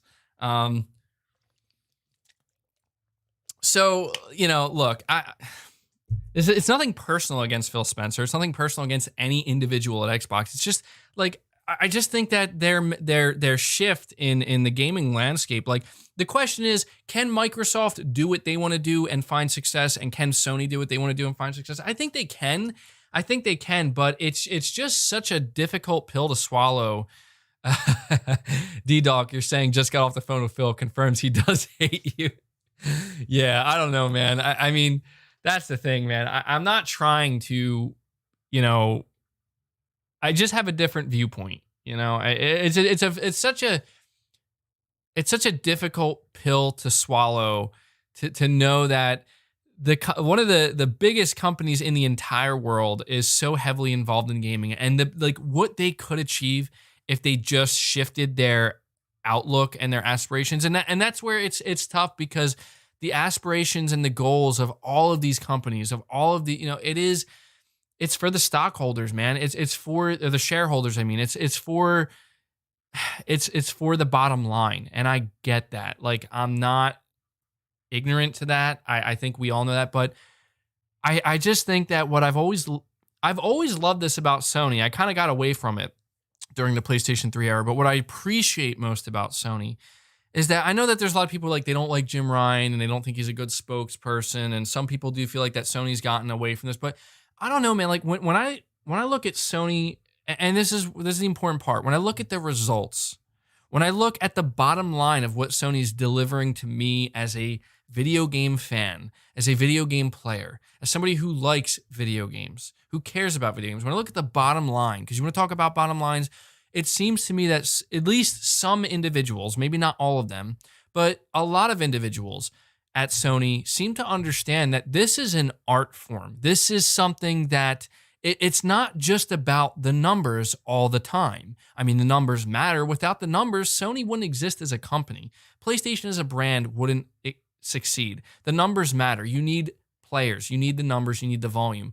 But it's the fundamental approach to how do we get the most amount of players. And somebody put it well earlier when they said it's all about the race to the bottom. And at one point, I think there was an inflection point with Sony where they had to basically decide what is our goal going to be when it comes to getting the most amount of players? What is our philosophy going to be? Is it going to be we're just going to race to the bottom and follow Microsoft's lead in that area because it's just the easier thing to do, because it does make a lot of sense. If we sell you something that's $5 or $10, you can't really complain about the quality. Now, can you? And no, you can't. You can't, because it's like, how much are you paying for it? $10. Okay, well, did you ever hear the saying, you get what you pay for? Yeah. Now, if we can give you more value, and that's the thing, like, has Microsoft really provided more value than maybe you would hope? I don't think so. I think at the most you could maybe argue that Microsoft has provided the expected amount of value you would expect to get for $10 a month. I think that at the most you could say that. But I think for a lot of people, even still so, they're not delivering even on that front. So I think that, the decision was Sony said, we're not doing that. We're just not doing that. We're going to continue making these big games. We're going to continue to cultivate talent organically, to cultivate studios organically. And yeah, we're going to have to make third-party deals. We're going to have to do all these things, but that's what it comes down to. And it's like I said earlier, and I'm going to move on because I've been going on long enough here with this topic. I'm going to just end it with this. There's a reason why Microsoft bought Bethesda, okay? There's a reason why Microsoft continues to act like they're not competing with Sony. They're competing with the Amazons and the Googles. It's because they lost, okay? Make no mistake about it. Xbox was defeated by Sony, and I know that sounds like a whole console war thing, but I'm not trying to make it about a console. They literally lost to the point where they had to completely shift their entire business model. What I would have loved is when that moment came, when Phil was asked, like, what's your plan? I wish his plan was more along the lines of, we're taking notes from what Sony's doing and what they're doing to succeed. We think we can match that. If we're given enough time, we're given enough money, and we're able to cultivate enough talent, we think we can match that. Okay? That's not what they did. Okay? Microsoft said, we lost. We can't compete with Sony in this way. We have to try to carve out our own destiny or whatever, our own new, our new thing here with Game Pass. And maybe it will work out for them. And I think it might. I think it has been. They're buying Bethesda for Game Pass. Like, it's clearly working for them. But the big question remains is, okay, that works for Microsoft. That works for the Xbox brand. How does that affect the gaming industry as a whole? How does that affect the future of game development? Basically, we have two different philosophies here. They're at odds with one another. Microsoft wants to convince you that spending hundreds of millions of dollars on these big budget AAA new IP games, single player games, they're not sustainable in the long run. So what they're doing with Game Pass is in an effort to make game development more sustainable, to where Sony says the opposite. They said, we don't believe a Game Pass model is sustainable for us. We believe that putting these, hundreds of millions of dollars into risk-taking with these AAA games, it's paid off well for us. It's not going to work every single time, but it's a risk that's worth taking, because when it pays off in a very big way. So I don't know. I hope in the end Sony comes out on top. I really hope they do, because I want to see Xbox's philosophy crushed, not because I don't want to see gaming be less inclusive. It has nothing to do with that, but because I want to see AAA games. I want to see quality preserved. I want to see that quality preserved. I want to see great single-player AAA experiences preserved. And under Microsoft's rule, that's just not going to happen. It's just not. So we will see, guys. Coming full circle, let's see what the initiative's new quadruple A game ends up looking like. Because something tells me that if what these guys are saying is true, boy, oh boy, are we going to have some content to make when this game is announced. So Oyakarumi, you're saying it's funny how Halo isn't called Halo, because if the game doesn't deliver, what it says is exactly what it is. Yeah, yeah, I don't know, man. Craig Infinite, it's a damn shame. It shouldn't have went down like that, you know? It is what it is. But we do have some, if you guys could do me a favor, hit that like button. We're almost at 600 likes. The support on this podcast has been amazing. We still have some great topics to get to here, some very exciting topics. So yeah, let me get back to the whole performance thing real quick. I'm not going to spend too much time on this because I've made multiple videos, but I know it's something you guys want me to talk about a little bit more. Can we just talk about how Sony they've over-delivered. They hyped it up to an extent, but they undersold it and they over-delivered. And we are seeing a fascinating situation kind of unfold here where, guys, come on. I know a lot of you listening to this, you've been with me for a while, especially those of you who've been with me since the start of this podcast. You know all the things we've been talking about. You already know it. You know all of the narratives that have been written. You know the T-flop war. Yeah, the T-flop wars are over. You know how I tried. Dude, I want to tell you guys about this because it's crazy to me. It's absolutely crazy. I made a video. Now, my channel has grown substantially since I made this video. In fact, I had probably less than half the subscriber count I have now.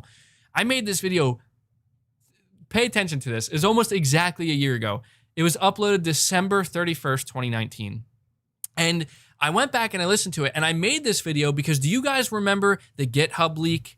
Where the GitHub leak with the PS5 came out, and these Xbox dudes, they went bananas. They went bananas because the GitHub leak was verified or validated by Digital Foundry, and they rarely ever do that. And it became clear that, oh, this leak is real. These are like the real rough specs lacking context of the PS5. And one of those was, oh, it's a 9.2 T-flop console. We didn't know at the time that Sony was going to be overclocking it to 2.23 gigahertz. But, you know, you guys remember 12 versus 9, 12 greater than 9. Oh, my God, it goes on and on. There are probably people making T-shirts of that because they were going that crazy about it. Well, I made this video, okay, back in 2019, December 31st, 2019. And my thumbnail says the PS5 will be a $400 4K 60 FPS monster. My title reads, the PS5 will be a $400 4K 60 FPS monster, cutting edge SSD, hardware ray tracing, 3D audio. And you know what? I'm going to tell you, I was right. I was right. And I went back and I listened. I was like, man, you know I went crazy with the whole 13 T-flop thing, but I really lost track. I really lost my way a little bit there. It's crazy, dude. Sir Speaks a Lot, you're saying the fact that there's a PS5 versus PC video out already speaks volumes about the priority between the Xbox and PS5. Seems like the weird kid in the back. Dude, the Xbox just comes off as like all talk. That's all talk, no walk. That's what Xbox is. And you're saying the PS5 isn't actually overclocked. Yeah, well, I guess like at the time, like people just were not expecting to find out that this GPU is going to be clocked at 2.23 gigahertz. Like that's literally unheard of. And I love it. I love it, man. I don't love to be right. It's not about being right. It's about people were asking me like, dude, you made this video in December 31st, 2019. How did you know that? You want to know? I'll tell you. Mark Cerny communicated it telepathically to me. I'm just kidding. I'm kidding. He did not. Obviously, that's a joke, maybe a bad one, but I'll tell you how I knew that. I listened to what Sony had to say about the PS5. I listened to Mark Cerny talk to Wired about what the PS5 was going to be, what it was going to offer, to let us know that the price is going to be appealing for its performance, to let us know it's going to have ray tracing, talking about 3D audio, talking about frame rates. I listened to what Sony had to say. This was before Mark Cerny's deep dive. And I looked at this spec sheet when it was leaked. And I was like, a lot of people are trying to run with this and they're like, this is weak, man. Like, this isn't strong. This doesn't sound next gen. But I trusted. So I was like, look, think about what the expectation is for Sony going into next gen. First of all, it's delivering the great games. I think we know we're going to get that. But it was also 4K 60 FPS with ray tracing. Now, flash forward to today. And you know what? I hope all these dudes who were just going on and on and on, they were going on and on and on. I get they took their L, and I know that people are like, dude, you got to move on. No, I'm not going to move on, because as it was pointed out, there was a comparison done between the PlayStation 5 and PC. And it turns out that, guess what? I know, newsflash, shocking, right? Shocking. The PlayStation 5 is not the most performant piece of hardware in history. It's not, because that will always be PC. What people, I think, fail to realize is that if you're not looking to play PC games, you're not trying to do PC gaming, you're not trying to spend literally thousands of dollars on your hardware, you can do it if you want. But if you're not willing to do that, the PS5 is your absolute best bet. It really is. The performance is just something that, for the fact you could get it for as low as $400, dude, I told you guys, I said it before in a video, not this one that I'm referencing, but I said it before. The PS4 digital edition if Sony can price this console at $400, they're going to absolutely decimate Microsoft. I don't care if Microsoft has and I said this before it was all revealed, I don't care if Microsoft has a $300 paperweight console. That thing's going to get torn. It's going to get torn in half by the PS5. All Sony did, the day Sony revealed that dual console model that they had with the digital and the physical, I was actually really concerned at first, because I thought, don't tell me Sony made their own S model, because nobody wanted that. Nobody wanted that, at least as far as I knew. Not talking to any of you guys, it seems like nobody wanted that. So I was like, but then they announced it's the same exact spec, literally just no disk drive. Now, right now, Sony is not making many of them simply because they know the demand is high for the PS5, so they want to sell the more expensive model. It's the same thing Microsoft is doing. There's less S models than there are X models, but down the line, Microsoft's probably going to sell more S models, as, the hardcore crowd buys up their consoles and moves on, and they need to, kind of market these consoles more and more and push them out, and the demand isn't nearly strong. The same thing is going to happen with Sony. I'm telling you right now, that $400 diskless model is such a huge win for Sony. We just don't know it yet. Because no one cares right now. No one cares about the price of the console. Anybody who cares about the console is just focused on getting their damn hands on one, digital or not. But a year and a half from now, when things start to slow down, once people start to see these games that Sony's releasing, and then it really sinks in that, wait, I can get this game and get this type of performance for $400. And then I see these PC guys trying to dunk on me, like, oh yeah, congratulations, your console is as powerful as an outdated graphics card. Like, you guys are missing the point. You guys are completely missing the point. No one's trying to talk crap on PC gaming. They get so defensive all the time. Like, yes, okay, PC master race, we get it. You're paying to be the master race. Don't forget that. You are paying. It's coming out of your wallet in order to make that happen, which is fine, to each their own. But do not attempt to downplay the value, the price to performance value that we are getting here with the PS5. And if you don't believe me, go look at the Digital Foundry comparison, okay? It's hard, man. Sometimes I'm at a loss for words, because I'm like, who would have thought that this was the way it was going to turn out? The world's most powerful console. I fell for that trick once. Fool me once, shame on you. Fool me twice, shame on me. And I wasn't going to let that happen. You guys know I was all about the Xbox One X. I fell for Microsoft's BS marketing. I fell for it hard. I defended that console. I was like, you guys wait. and wait, I did. And dude, I'm telling you, I bought the Xbox One X. I will admit, Red Dead Redemption 2 is very nice on it, but that was about it. At that point, it may have been my PUBG Red Dead Redemption 2 box. Both games I could have got on the PS4 Pro, all while missing out on these amazing PS4 exclusives. It was crazy. It was absolutely crazy.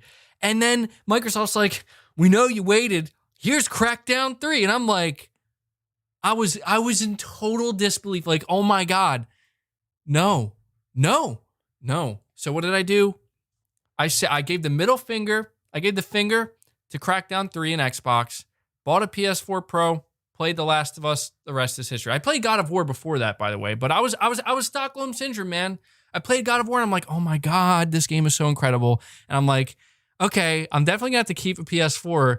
But I was just like, oh man, like, Xbox, yeah, they can still do it. And then eventually it's just like, dude, stop. Like, just stop. It's so funny. There's these people that are like, dude, you just did it for the clicks. Like, oh yeah, because I had a crystal ball, I knew that when I decided to play some PS4 exclusives, I just knew automatically, oh yeah, my channel's going to blow up now. It's going to become, I had no idea. I was genuinely just honestly, I was looking to reignite my passion for gaming. Xbox literally killed my passion for gaming. Let that sink in. So at least just being all about Xbox. I had to expand my horizons, man. Sir Holmes, you're saying Microsoft is all about fake marketing since the 90s, but people are starting to realize that their products suck. Yeah, dude, like, that's the thing, man. Like, I don't know. Not everything Microsoft does sucks. I mean, they definitely do some good stuff, but the marketing that they've been able to get, oh my God. Okay. I got to tell you guys this. I'm going to be very ambiguous about this, okay? Because I am I'm an introvert. I'm not trying to communicate with a lot of people. I'm certainly not trying to start anything with anybody. Not at all. So that's why I'm going to be ambiguous, but I have to just tell you this story and it blew my mind, and it just goes to show how fraudulent Microsoft's marketing of the Xbox Series X really is. Now, we all know, all of us here right now, I'm assuming all of us, all 1,300 of us, we know that the Xbox Series X was pretty much a lie, okay? Like, we know that they hyped it, they overhyped it, and it just didn't deliver. It's not that it's a bad console. It's not that it doesn't perform. It just doesn't live up to the marketing hype. It's a fine console, okay? Like, I'm not saying if you bought a Series X, you bought like a weak piece of crap. No, not at all. It's a powerful console. It's capable, full RDNA 2, blah, blah, blah, blah, 12 T-flops, okay? We all know that, the marketing just didn't live up. We know that at this point in time, the PS5 is the better console. It's just the better console. If you're going to spend $500, you're better off spending it on a PS5 if you can ever find one. It's just as simple as that, okay? I was listening to some individuals speak about the consoles recently, okay? Again, I'm keeping it very ambiguous, but the names are not important. Whoever it was, it's not important. What's important is the point I'm trying to make here, where Microsoft's marketing is effective, and that's scary to me. That's why their consoles are sold out right now with no games. That's why. A bunch of backwards compatible games, right? And the lesser version, the less performant versions of multi-plat games. Got to get it right. They were talking about it was literally about the PS5 versus the Xbox Series X. And the people who were talking, they all had PS5s and Xbox Series X consoles. So they were able to use both. And the one person asked the other, like, what they thought of the consoles, just in general. And, the one person was keen to let us know, which is, I'm glad, keen to let us know that they don't have, like, the technical knowledge. Like, they're not about the specs. They don't know much about it. Essentially, letting us know that they just kind of like listen to the basic marketing bullet points, which is understandable. I'm not faulting anybody for that, because to be honest, that's what the majority of people do. But I was like, okay, that's interesting. And then they went on to say that in their general experience, the Xbox Series X just comes off as more powerful to them, and it's the more powerful console. And they specifically said that Assassin's Creed Valhalla just played better for them on the Series X than the PS5. And they noticed a lot more screen tearing on the PS5 than the Series. I shit you not. This is what they were saying. And I was like baffled. And I was like, okay, it's pretty clear this person they're not paying attention to the details, which is fine. I'm not saying you have to, but It proved to me that, oh my God, how does Microsoft get away with this shit? Like this, they straight up lied. They straight up lied. And there's people who are just falling for it and they don't even know it. Like they're believing that they're playing the worst version of Assassin's Creed on the PS5 with more screen tearing on the PS5. And it's literally the opposite. And I'm like, that's literally their marketing brainwashing you. And I've been there. I have been there. That's how I know. I'm like, somebody needs to slap this dude upside the head and be like, dude, go watch this Digital Foundry video and don't talk to me until you do. Okay, like right now, you need to understand that Microsoft played you, man. Go for a little bit. Sarah Holmes, you're saying PS5 RDNA 2.5 equals Series X RDNA 2. Uh-oh. I hope my stream didn't just crap out. Can you guys hear me? Can you hear me? Oh, God. All right, let me fix this real quick. I'm removing the gameplay for now. I'm removing the gameplay for now and seeing if that helps. I don't know. I keep getting these spikes. I'm just going to remove it for just a little bit. I'll bring it back up to see if it's smoothed out. Bro, MBG ranted so bad it buffered. Yes. Is the audio cutting out? A lot of guys... Okay, a lot of you... Most of you are saying that you can hear me now. Okay. Yeah, you know what sucks, man, is like on my end, it doesn't even tell me. It doesn't even tell me. It literally says excellent connection and it hasn't moved from that. The way I notice it is I can see on the little screen my gameplay starts to lag. So I'm going to have to, I'm going to try to make sure I run an Ethernet cable down here just to get that the smoothest possible connection because I only seem to have these buffering issues. I just hate when this happens because if the video is shit, that's fine. But if it's, time to get that Wi-Fi 6 router. Yeah, I don't know. I might have to, honestly, because I don't know if I can run an Ethernet cable. All right, hopefully it's good now. Chris C81, you're saying, let me find out if the Xbox Series X is holding back. Let me find out the Xbox Series X is holding back PlayStation. Skull emoji. Yeah, dude, I don't know, man. I hope not. D-Doc, you're saying, sorry, MBG orders from Xbox had to shut you down. You're saying too much. Dude, yeah, I hope not. Like, people shouldn't be getting upset. It's just my opinion. You know, I'm one person. You know, I'm not saying everybody needs to agree with my opinion or anything like that or have the same outlook. Absolutely not. I'm giving you my opinion and the way I see things. And, maybe there's some people who agree. And it's all in the name of the preservation of quality. That's all. Somebody's saying the sound is breaking up bad. All right, guys, I need you to let me know in the chat. Is my audio breaking up right now or is it coming through clearly? I know there's going to be some people... sound is still bad.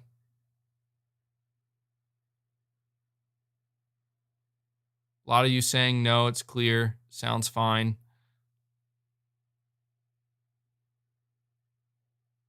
Okay, I'm seeing an overwhelming amount of... I might just bring it up on my end. Sometimes, you might hear some feedback, but I think that sometimes would be the easiest thing. I have to skip my own ad. I love it. I love it when that happens, It's so weird hearing myself. All right, I think it's clear now. All right, I'm going to see if I can bring the gameplay back up. I should probably actually turn that off now because that's probably also eating bandwidth. We have Chris Beer saying, I pre-ordered Cyberpunk on the Series X thinking it would have the best version, most powerful console. I've since canceled it and will wait. Yeah, dude, that's the thing right there, man, is Microsoft had... they had one job, they had two jobs. They failed the one with Halo, which is like, okay, that's kind of understandable, but all right, give me 1 sec here, guys. I don't want to end the podcast because we still have more topics and I'm enjoying myself here. Let me do media source, do that. I'm going to bring up the gameplay again. I'm probably going to make the gameplay full screen this time just because it'll make it easier for me to see. So give me 1 second while I find it. While you're waiting, hit that like button, guys. Hit the like button to help the stream out. All right, here we go. Let's bring it up. All right. I'll be able to determine how smooth or not smooth the stream is with this gameplay. So hit that like button, guys. We're almost at 700 likes. Let's see if we can get to 750. That would really help it out a lot. Rolf Faber, you're saying Phil's buzzword sponsor and Ryan T-Bag McCaffrey. Dude, I like Ryan McCaffrey. He's a cool guy. See, again, I don't have anything personally against anybody. Like, it's not that serious. You know, to each their own, man. Like, for the people out there that bought an Xbox Series X, they love it. They love Game Pass. They love the games in Game Pass. Like, dude, I'm totally fine with them. Like, I have no issue with them. I'm not saying that there's something wrong with them. I'm just saying that I have issues with Xbox's direction. I don't necessarily fault anybody for enjoying what they enjoy. It's not about that. But the point is, guys, we were told that the PS5 was going to struggle. We were told that the PS5 was not going to be nearly as performant as as what we see on the Series X. We were told to expect some pretty significant differences with multi-plat games, not just by Microsoft's marketing, but by a lot of the Xbox fanboys. And here we are. It's the exact opposite. The Xbox Series X was overhyped and it underdelivered. The PS5 was underhyped, honestly, and it overdelivered. And that's smart of Sony, man. That's smart. That's smart marketing. They could have talked a lot more about the specs of the PS5, but they didn't. They were like, you know what? Let the games do the talking. And you know what? Bravo, Sony. Bravo. That's what I like to hear. As much as I would love to know more about the deep specs of the PS5, I gotta say, it comes down to one thing and one thing only. Every single time, games, games, games. And not just any game. I'm not saying that Sony could crank out anything and it's gold. That's not necessarily true. It's about the quality. It's about the quality. We talk about this all the time. My God, Sony has delivered in such a big way, man. I know people think that I'm just overhyping this, but I don't think I am, man. Like, the only issue I've had with my PS5 is playing Call of Duty Cold War sometimes hard crashes my console and scares the shit out of me. All right? Other than that, and that's not even like that's just, I don't even know what's going on with that. Other than that, I'm absolutely loving my PS5, man. And I'm just so glad that Sony really proved to me, and I can say this confidently, Sony has proven to me that they are doing the opposite of getting complacent. I don't mean to sound like a broken record, but their launch lineup was incredible. I'm still loving Demon's Souls. To be honest, I have not played Miles Morales. I played like 2 hours of that game because I'm getting so lost in Demon's Souls, and sometimes I end up playing Call of Duty with my friends online. Really, like, I'm not trying to rush through anything, but I still feel overwhelmed with games. It's just crazy, man. And to look at what 2021 looks like, I don't know how I'm going to balance it all. Oyakarumi, you're saying Sony equals Goku and Xbox equals Vegeta. What's the power? Says on the Scouter says it's over 9,000. Yeah, dude, I don't know, man. Like, the PS5 is more powerful than people were expecting. I don't care what anybody says. The PS5 is right now it's on top, not only with mindshare. More people care about the PS5. More people want to buy a PS5. SNL literally just did a skit about the PS5, which was amazing, guys. If you haven't seen it, it's really, really funny. It's a play on one of Eminem's songs. I forget the name of the song. Was it called Stan or something? But it's so damn funny, where the dude is like writing a letter to Santa. Yeah, the SNL Stan. It's so good, guys. You have to go see it. Don't leave the podcast now to go watch it. Stay here, obviously. But when we're done this, go check out that. It's so funny, dude. And it just goes to show, like, this is the mind share of the PS5, man. Like, the PS5 is a big deal, and I'm so happy to see that, because I just love to see, I love the fact that Sony, they feel like the last bastion, you know? Like, Sony is doing everything, pretty much everything that I would want a gaming company to do.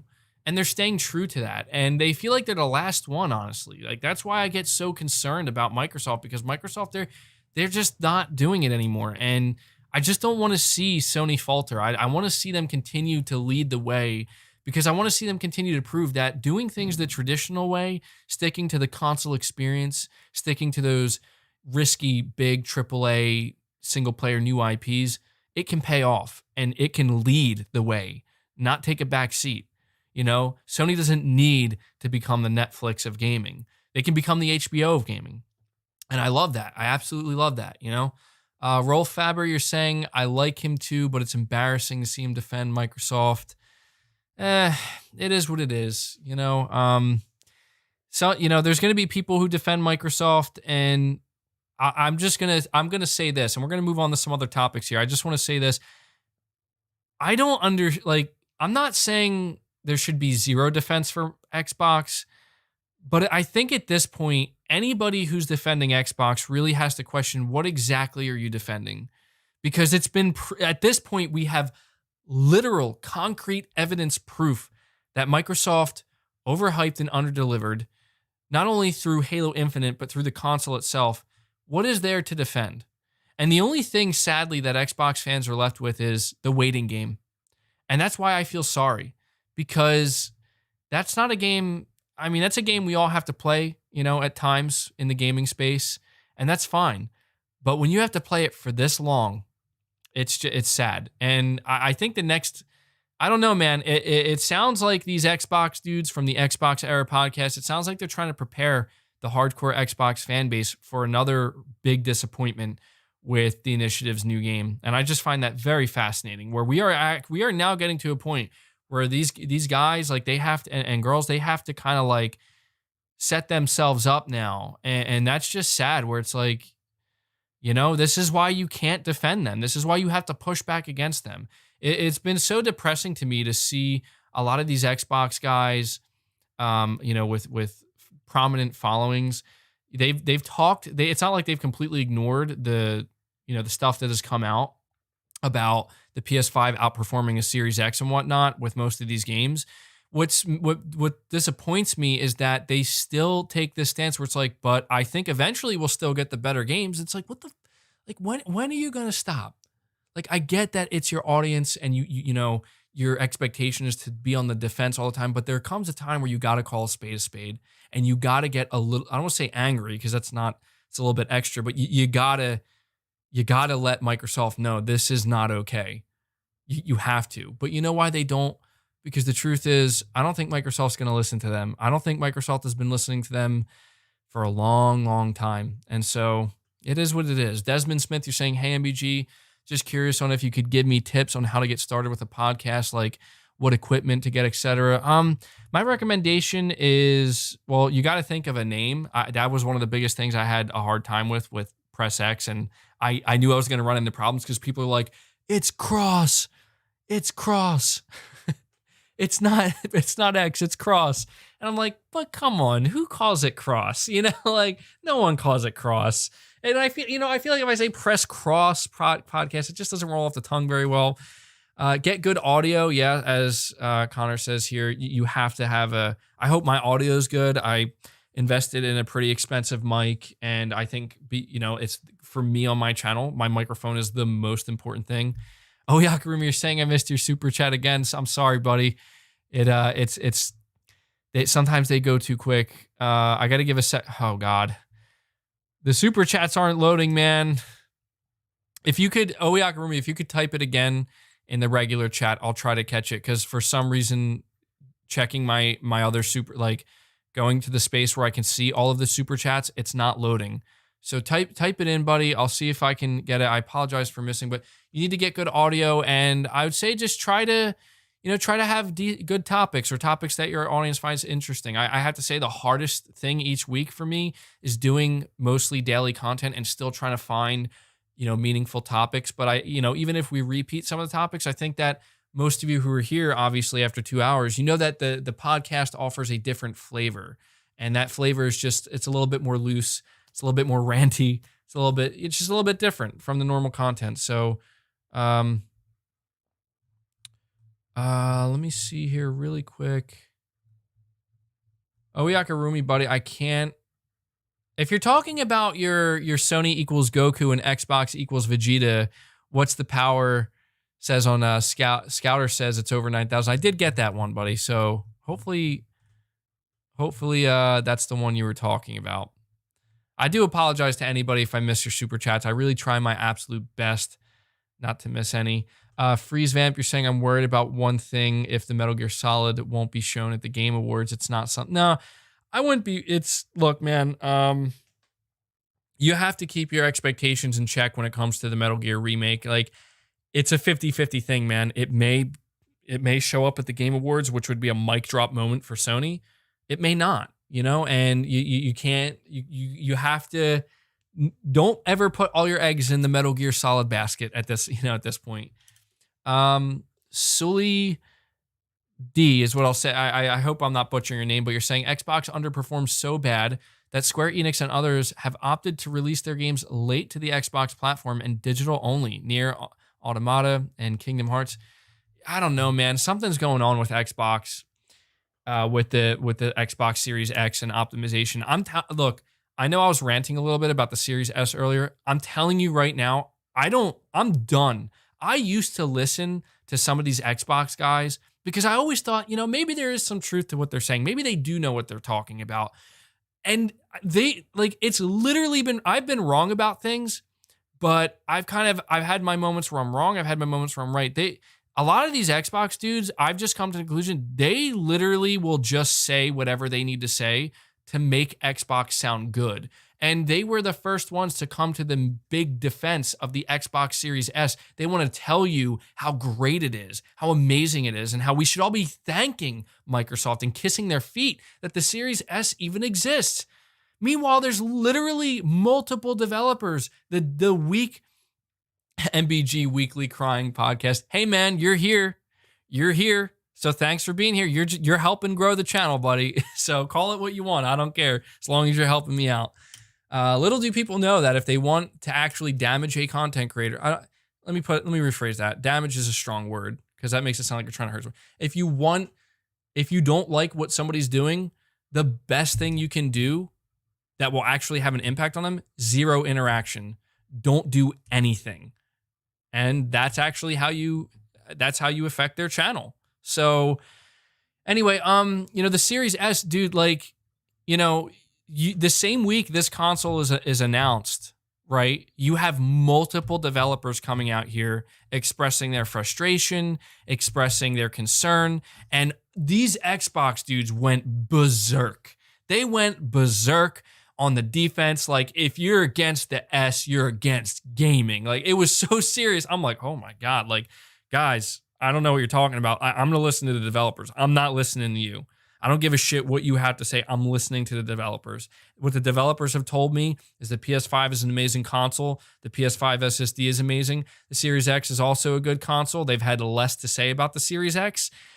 A lot of developers have also said that, I don't know about the Series S, man. That RAM, just the power in general, the fact that it's two separate SKUs and we now have to code for two separate SKUs. I'm telling you, it's insane to me, man. It's insane. These guys will literally fight developers. They will literally fight developers. And that's just sad. All right, let's see here. Let's see what else we have topic-wise. So we talked about the Game Awards. We talked about performance. So recently this week, it seems that the PS5 has come out on top with multi-platform games such as Immortals Phoenix Rising, in some cases, some areas in Borderlands 3, and NBA 2K21. So there you go. It's a trend now, guys. It's a trend. You can expect games to look and perform best on the PS5. If that's a concern anybody ever had, you don't have to worry about it. The PS5 is going to do just fine, which is good, because if you listen to some of these guys, they would have told you, well, you might just want to consider getting your PS5 for just the exclusives and nothing else. See what happens when you listen to people like that. Brandon Chad, you're saying, sorry to go off topic, dude, but not sure if I completely forgot about it or something, but do you have a PlayStation community for us? I haven't made one yet. I keep saying I'm going to, and I'll probably say it again, and it probably won't happen. So I'll just let you know if I do make a community, I will let everybody know. I try to just, I try not to, I don't know. Some people have asked me to make like a Discord. It's all stuff that eventually down the line we could probably do. It's just not it's not on top of the priority list right now. That's all. But thank you for the super chat, man. We'll see what we can do going forward. You're saying, Freeze Vamp, you're saying it's making your blood pressure high. Well, hang in there, man. Spacebar, you're saying a lot of them missed that it wasn't the RAM capacity about the Series S. It was the RAM speed. It's super slow. The same problem the Xbox One had. See, there you go. There you go, man. Like, if developers are publicly expressing their concern, believe me when I tell you, there's a reason. They're not fear-mongering. They actually have real concern. But why would we listen to developers when we can listen to all the guys who, will just tell me why Xbox is so great, no matter what they're doing. So, all right. Okay, here's something I do want to talk about. And to be honest, I'm interested to see what you guys have to say about this. I do have to talk about it because I didn't make a video on it, but it's pretty significant, and you guys are going to want to know about this. Unfortunately, I closed all of my tabs, and I meant to read from them, so I'll have to just do the best I can. But essentially, what we are looking at here is a situation where multiple high-profile developers have actually left Sony. So there have been some recent departures from Sony Studios. Both John Garvin and Jeff Ross both left Sony Bend. These are some pretty big losses, honestly, from the studio. They've been with Sony Bend since the very beginning, since the Siphon Filter days, and they are largely responsible for Days Gone. On top of that, we have 3 prominent Sony Japan developers. I'm going to attempt to pronounce their names: Junya Okura, Kazunobu Sato, and Kichiro Toyama have left the company to create Bokeh Game Studio, which is a new studio. Toyama, who is best known as the director of Silent Hill and the Gravity Rush series, will serve as the studio's creative director alongside lead Gravity Rush designer Okura, and Sato, who was the lead designer on The Last Guardian. The 3 will lead Bokeh as the independent game studio with the goal of rediscovering the joy in making games. So I think this is pretty important, guys. Like, I'm not saying it's like spelling doom and gloom or anything, but we do have to acknowledge that these are some pretty big, departures. So talking about Sony Bend first, to me, this one, I had this one a little bit confused. I was under the impression, all right, Freeze Vamp, take care. I appreciate you showing up. To me, this was a little bit confusing, where I thought at first that both John Garvin and Jeff Ross left at the same time. And these are like the 2 studio heads. And that to me was like, uh-oh, like that's a red flag. Like they both left at the same time, mid-development or partially through the development cycle of whatever the next game they're working on is. I found out that apparently John Garvin, he left right after Days Gone shipped. So to me, that is kind of clear that he was just like ready to go. And that's very common when a product ships and they're like, you know what, I think I'm going to end on a high note, I don't know if he necessarily retired. I don't know if he's working somewhere else. I think he's just kind of maybe taking a break. But Jeff Ross just recently left. And, I don't know why exactly this happened. Obviously, they can't reveal. It could be anything. I mean, I don't want to jump to conclusions that this is this means bad news for Days Gone 2 or whatever the next project is. I don't think it's that. There's no signs as of right now that that's the case. Sony, there's no signs that Sony's going to be shutting them down. I think that would be terrible. I think Sony Bend has so much potential. It's just crazy to me. It's crazy to me because if there's one thing this tells me, and I don't know, I'm interested to see what you guys have to say. I covered Days Gone extensively, and if there's one thing I learned about it is that apparently this was a passion project for the studio. Days Gone was the game that Sony Bend, the guys who run the studio, that is the game that they wanted to make, and they made it. What concerns me is that we know Days Gone didn't get the best critical reception. It was a commercial success. It sold well. I wonder if this means that Days Gone 2 isn't going to be a thing. I wonder if it means that we're going to be getting something different from Sony Bend. I would not be opposed to that. I love Days Gone. I think the potential of an amazing sequel on the PS5 is it's right there, to be dunked. But if they do something completely different, I would be okay with that. But I do have to wonder if maybe one of the reasons they left is because Sony's like, look, we'll let you make something. Maybe Sony isn't giving them the funding they want because their game didn't, perform as well critically. It could just be because they're like, look, we want to move on to something else. There's a lot of it could simply be John Garvin just wanted to take a break and he didn't want to develop another game for a long time. And that's why he left right after it shipped. Jeff Ross, maybe he left just because he got a better job offer. Maybe just because, he thought it was his time to go and new leadership to come in. So I will be paying close attention to Sony Bend. I'm going to be very interested to see what happens now. You're saying that Jeff, he liked your tweet about a Days Gone sequel. I think we will get a Days Gone sequel. Yeah, I mean, that could be his subtle way of letting us know. I do think Days Gone 2 is in development. I do. I think that it's just, it's sold well enough that Sony's like, okay, let's do it. Will they be able to reach their full potential? Well, we will have to wait and see. I mean, it is always concerning when you see these top guys leave, but that's just the nature of the industry. The most experienced people eventually leave, and new people take their place, and it's those new people have to prove themselves. So I will say that I think both of these individuals were the face of Bend Studio. So I think we're gonna have to see who the new face of Bend Studio ends up being.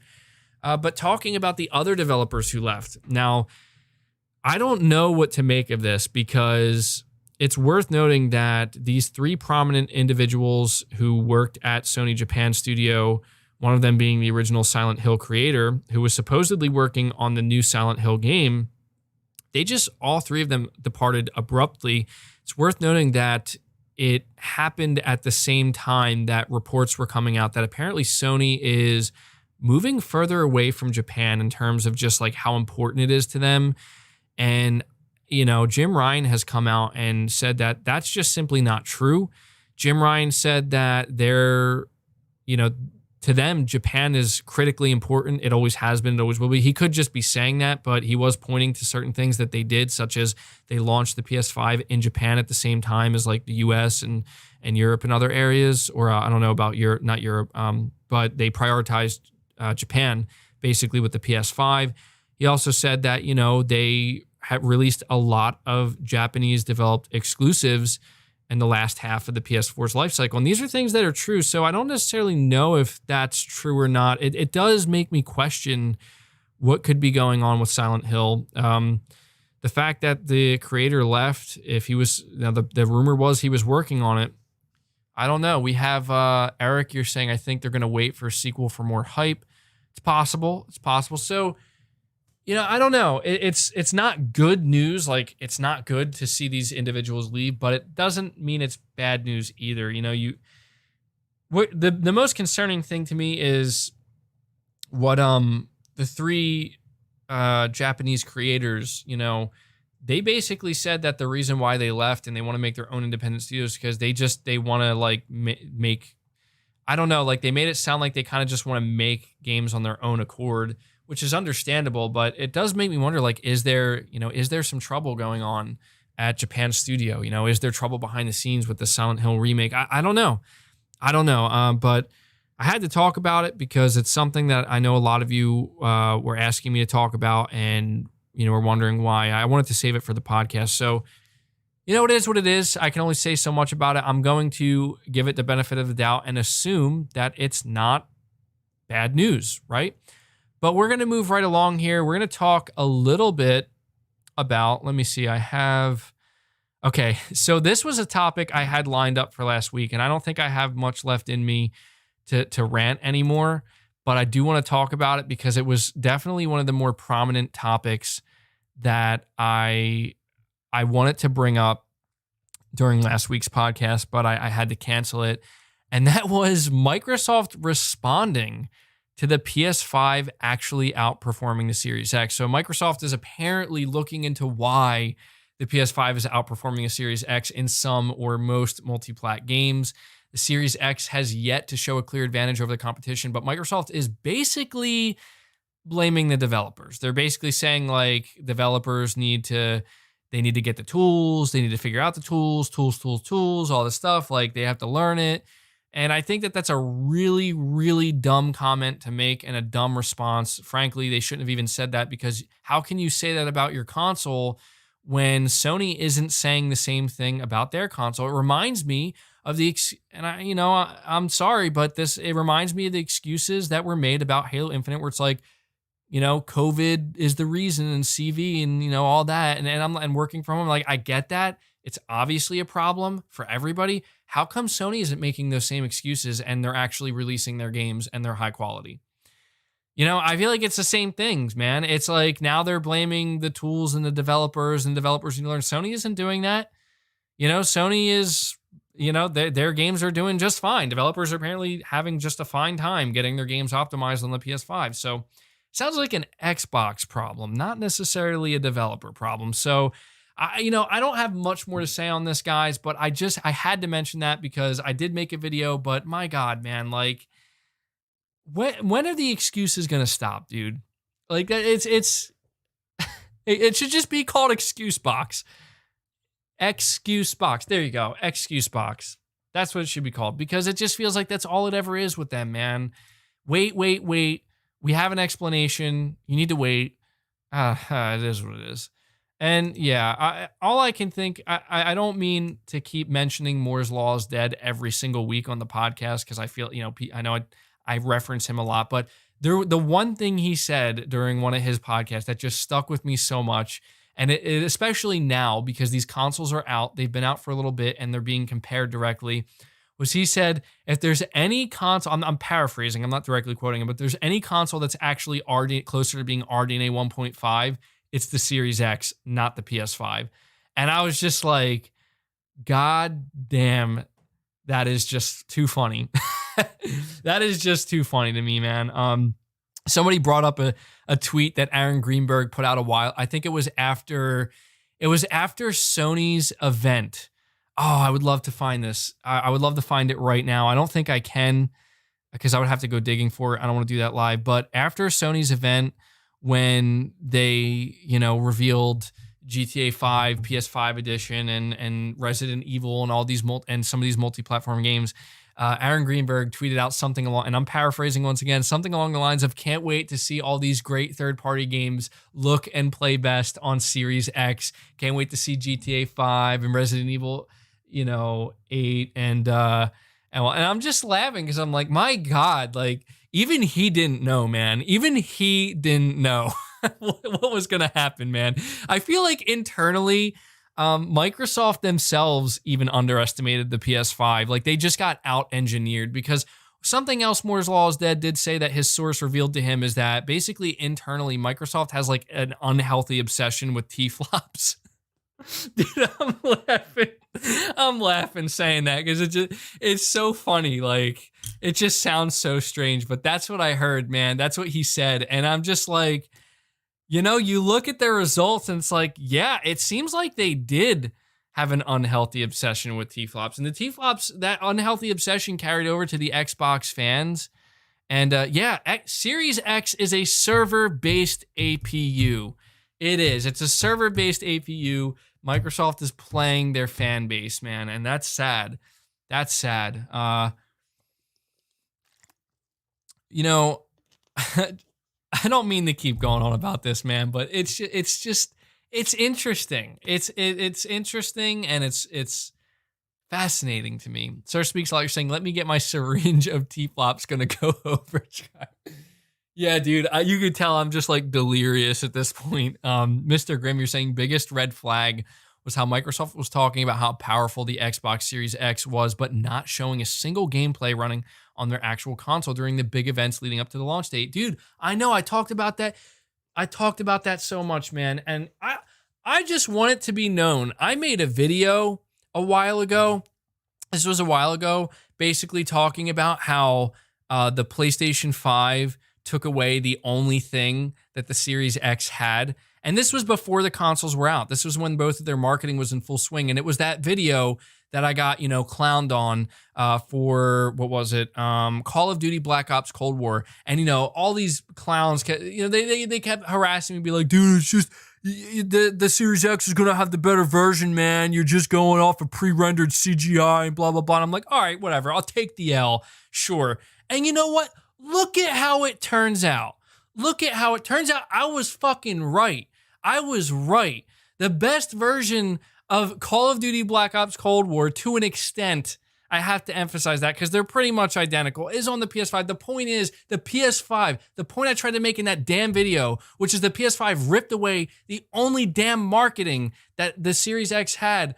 They did. Look at where we are. Sure, maybe I jumped the gun a little bit, but I was fucking right. I'm sorry, excuse my French, but I was right.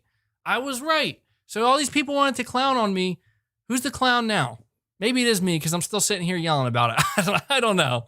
But Connor, you're saying, have you noticed that every time there's a PlayStation exclusive nominated, people say that if it wins, the Game Awards are rigged? Yeah, dude, I'm telling you right now, people need to realize The Last of Us already won the Game Awards. I don't know why this is even a conversation.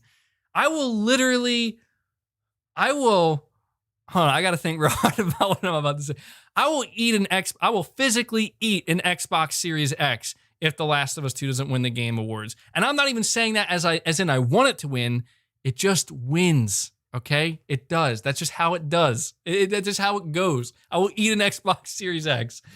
I will cosplay as Abby. There you go. If The Last of Us Part 2 doesn't win Game of the Year, I will cosplay as Abby at some point and go on camera. iSiler18, you're saying when MVG rants, that's actually Liquid Snake taking over. Yeah, right? I go back and forth. But it's because I'm having fun, guys. Like, I'm having fun during this podcast. And, it's just been a great time, man. Like, look, I know I talk a lot about Xbox, but if you're somebody who is, you guys are saying you're going to clip this. Yeah. Oh, God. Could you, dude, please, now at this point, please, God, let The Last of Us 2 win. Could you imagine me cosplaying as Abby? I feel like that would get, I don't even know what that would get. That would get like some kind of backlash now that I'm thinking about it. I don't know. But, yeah, I don't know. Man, what did they do to my boy Joel, man? What did they do? All right. But yeah, if you're somebody who bought a next-gen console, enjoy it. Enjoy it. Just call it for what it is. Call the spade a spade. Enjoy your console. Enjoy your games. And that's why I'm just having such a good time on this podcast, because I've been enjoying it, man. I really have been. I really need to. I'm not gonna lie. I need somebody to tell me why Call of Duty Black Ops Cold War has hard crashed my console like 7 times. Because I'm getting scared. I don't even want to play the game anymore. I'm getting scared. Somebody tell me. Crispy, you're saying, oh, shit. I definitely need to see MVG Abby cosplay. That would be glorious. Well, it might have. I told you guys. I told you guys before that if Metal Gear Solid Remake was announced or something at the last big PlayStation 5 event, I would literally do a workout video with my PS5. Like I would use my PS5 as the workout tool, and I would film myself doing it. And I was gonna do it, but it wasn't announced. So I was like, okay. And I'm serious. I will attempt to do some type of Abby cosplay if The Last of Us 2 doesn't win Game of the Year, because that's how confident I am. You're saying Cold War is just broken. You're saying it's been crashing on your PS4. My PS5 bricked yesterday, but I fixed it today. How do you fix a bricked PS5, by the way? I'm asking because, like, with playing Cold War, I wouldn't be surprised if it bricks my console. What's the fix for that? But, one other thing I do want to talk about, too. Really, I did want to talk about Abby is more jacked. At this point, yeah, Abby is probably buffer than I am. Dude, I hated that conversation, guys. I hate it. You can't fix bricks. Well, I reset. Yeah, I don't know. You have to turn off the power supply. MVG, if The Last of Us 2 doesn't win, you'll shave your arms. You return it with the warranty. Oh, yeah, I guess that is a fix. Yeah. I was going to say, like, I don't think you could fix a bricked console.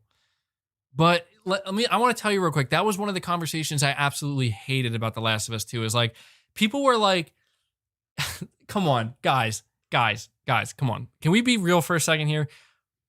Why did Neil Druckmann decide that Abby had to be buff?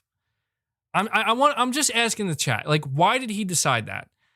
He knew what he was doing. Let's be real. I get it. Like, I'm muscle-bound gamer, for God's sakes. I appreciate muscle, okay? I appreciate buffness, and I think there's nothing wrong with having a buff-ass character, female or not. Who the hell cares? Muscle is muscle.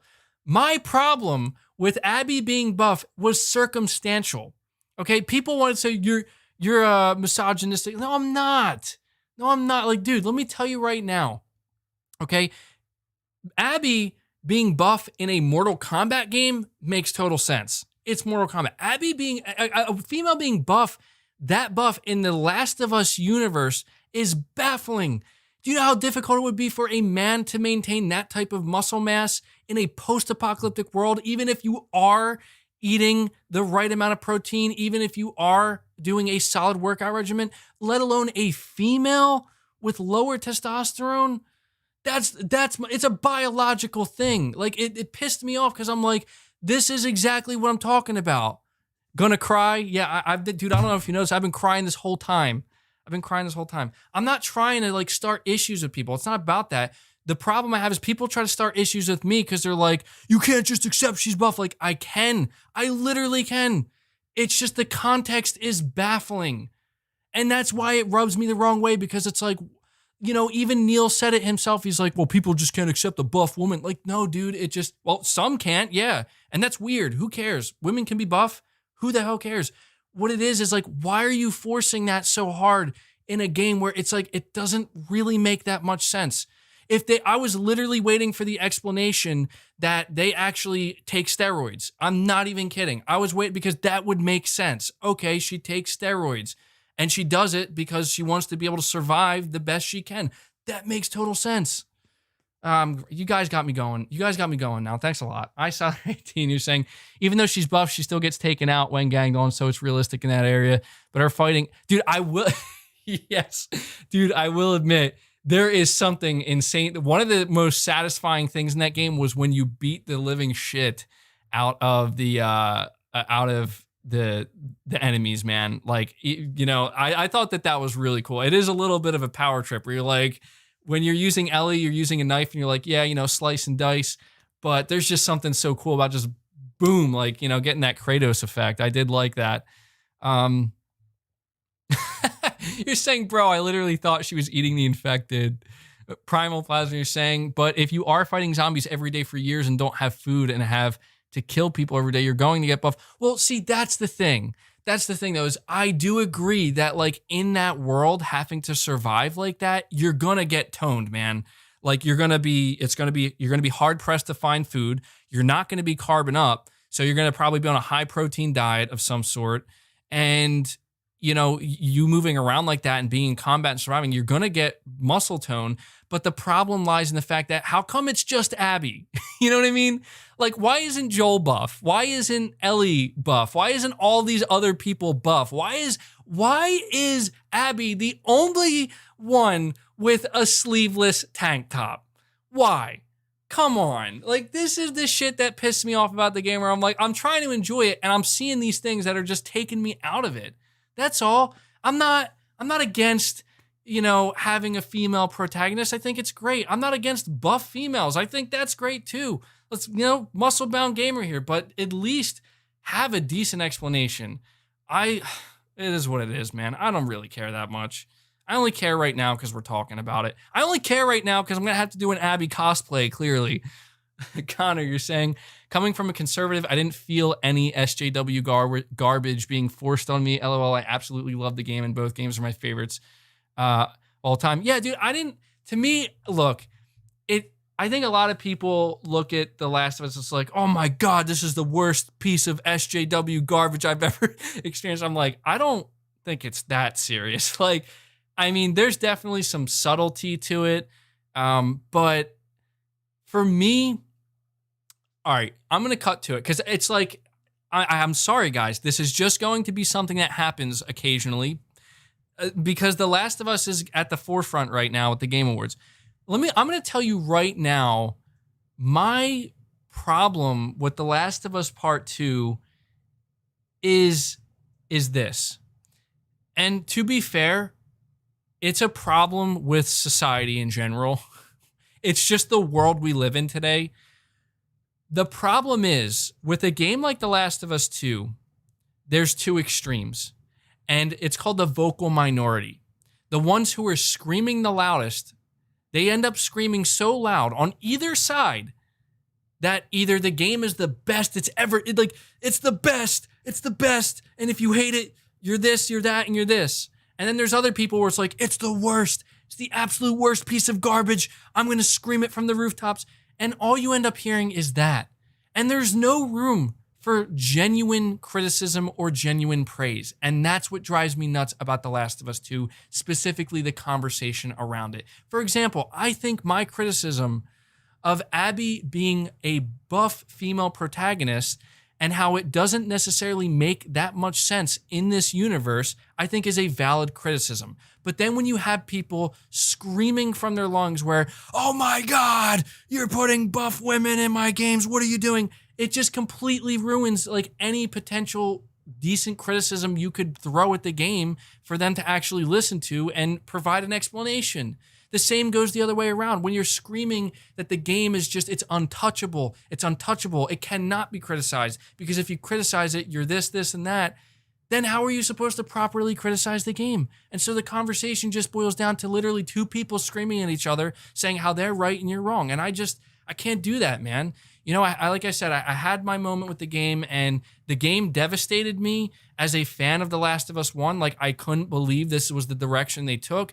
I did not like Abby as a character. She did not win me over. That doesn't mean I think it's the worst piece of garbage ever made. It doesn't mean that it didn't have good qualities. It just means that I did not prefer the direction they took the story in. If Neil Druckmann genuinely feels proud of what he did, and he's like, I really wanted to tell the story, then good for him, man. Like, I don't have a problem with the guy personally, and this is what I don't get. I don't understand why people can take it so far where it's like, I hate this man. Like, you hate this man because he made a video game you don't like?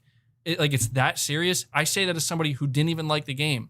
Come on, take a step back, chill out. And this is why I appreciate a lot of the reviewers, well-respected reviewers, they actually tried their best to communicate genuine criticisms of the game without trying to just completely dump on it because it's like, oh, that was the popular thing to do. You know what I mean? Like, no, it wasn't. You know, there were people who took the wrong approach, and because of that, they ended up becoming the vocal minority on both sides. So, oh God, Siler18, her body is actually mocapped by one of those bodybuilding ladies. She's just as big as Abby. It's scary. Oh, that's interesting. That I didn't realize it went that far. That's pretty cool. And that's the thing is, like, again, like, I am muscle-bound gamer, man. I'm all about the muscle. I'm all about being fit. But I just think that, you know, a game like The Last of Us 2 having any buff character doesn't make much sense, because it's like, it's going to be very, very difficult for any person to remain in peak physical condition. And in order to do that, like, you have to have a very, very strict lifestyle. You know what I mean? And when you're talking about a world as dangerous and volatile as The Last of Us 2, I just find that hard to believe. Anyway, you know, but that's the thing is, like, I'm feeding into it by even complaining about it, because it's like, dude, just stop talking about it. It's like, yeah, I mean, it is what it is. At least Abby got skinny at the end. Yeah, dude, okay, yeah, that was nice. I did it. Dude, I'll tell you right now, if they had her hanging up there, starved, and she's still buff, I'd be like, oh my God, what's happening? that would have completely broken any realism of the game. So you're right, they did keep the energy there, which is nice.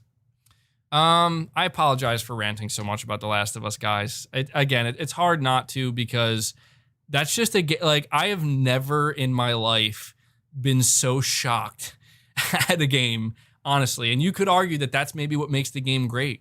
I mean, they found a way to keep me still somehow here months later, still talking about the game. It's crazy. It's crazy.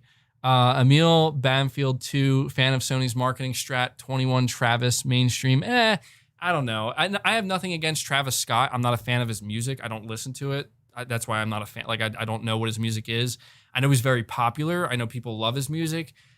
My only problem is it's really strange to be hearing that they're going to be doing a Travis Scott limited edition console. I feel as though it would be more appropriate for Sony to do if like their first proper limited edition console should be on a game. Like, that's just my opinion. I feel like that makes the most sense.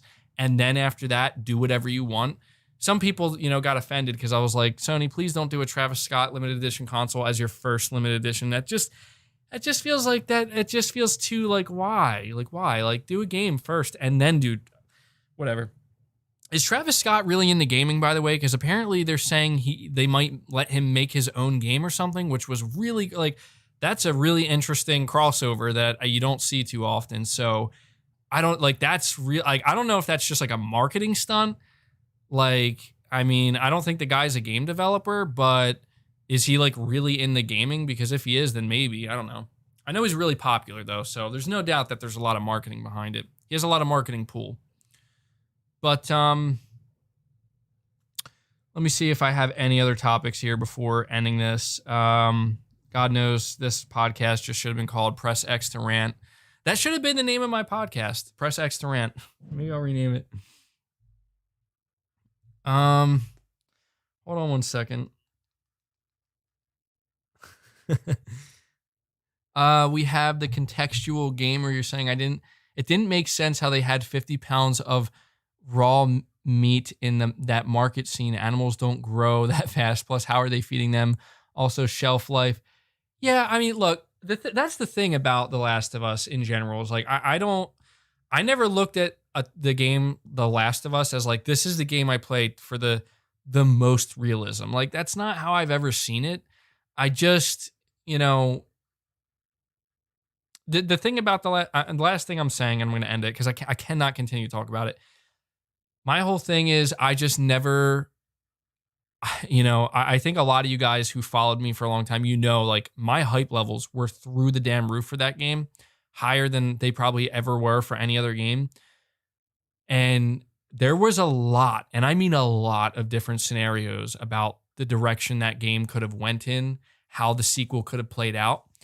And there was always a sense of, they could drop the ball, but, what ended up happening in that game was literally so far from anything I could have imagined that it felt like I don't know. I can't do it. I can't do this. Like, this is just, I don't know. Like, when that game ended and the credits rolled, I was just literally like, why did I play this? Like, that's all, I am excited for the multiplayer though. I think the gameplay, even though it did get really, it did wear on me for sure, like playing through the story. I'm excited for the multiplayer, man. I really am. Vedgear, you're saying Abby should be fit as Bruce Lee, not as Hulk Hogan. Exactly. You're talking about being like cut, being toned, having a lower body fat percentage and a higher muscle mass, but not like, not like pure bulk. Like, it's very hard.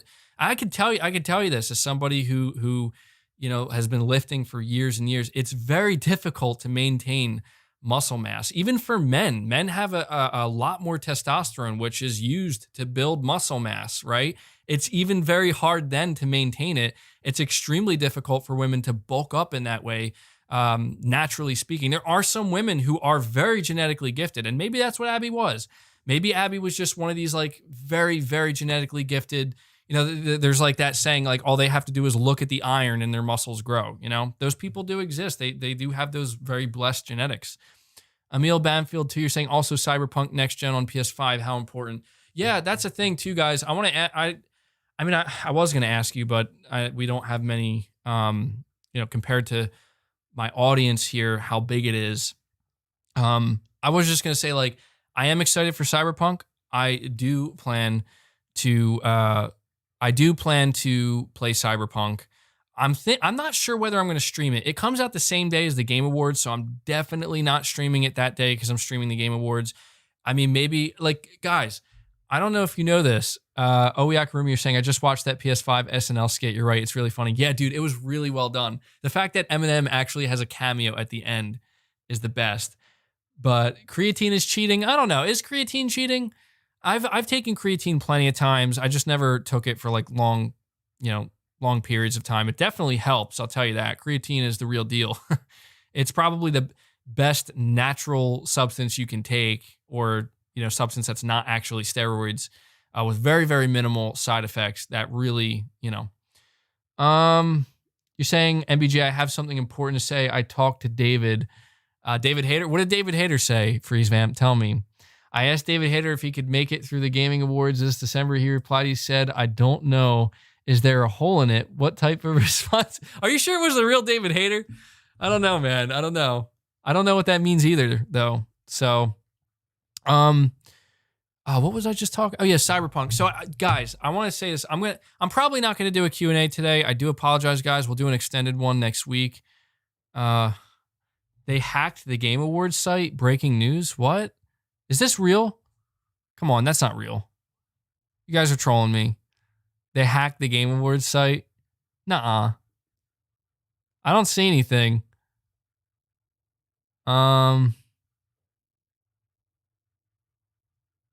Dude, come on. See, I don't. I'm seeing Neil Druckmann on my Twitter feed. Like, I don't blame this guy, man. You can tell this guy's jaded.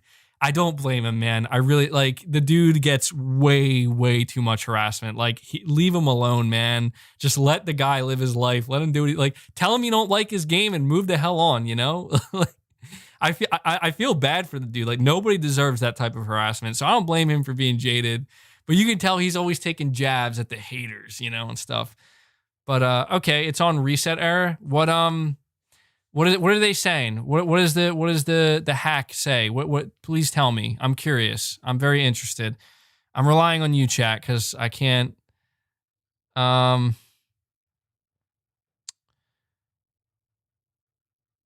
no girl is putting on masks like that naturally, let alone in the apocalypse. Yeah, I mean, dude, like, that's the thing. Is like, even if you were to say, oh, it's gifted genetics, but you're in the apocalypse. Like, even a man with gifted genetics and boatloads of testosterone would struggle. I don't know, though. Let me see. You're saying he's not being harassed. He bait and switched us for hundreds of millions of dollars. He is an elite multi-million privileged man. He's not a victim. Yeah, I mean, I will admit, dude, like, I do not like the fact that Neil Druckmann and I mean, everybody's entitled to, you know, live your life, man. Like, do what you want. The hack made Ghost of Tsushima get 100% of the votes. Are you kidding me? Are you kidding me? No way. Dude, I'm not surprised.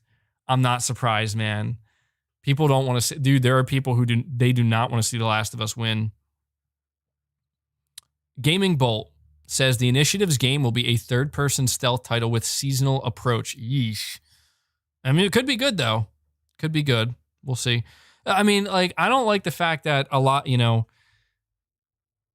the behavior from certain individuals at Naughty Dog, in my opinion, just, it helps create a further divide where it's like, rather than just focusing on their fans, like, they acknowledge the hate. You know, they acknowledge the bad stuff. And by doing that, they're giving it more of a platform. They're giving it oxygen.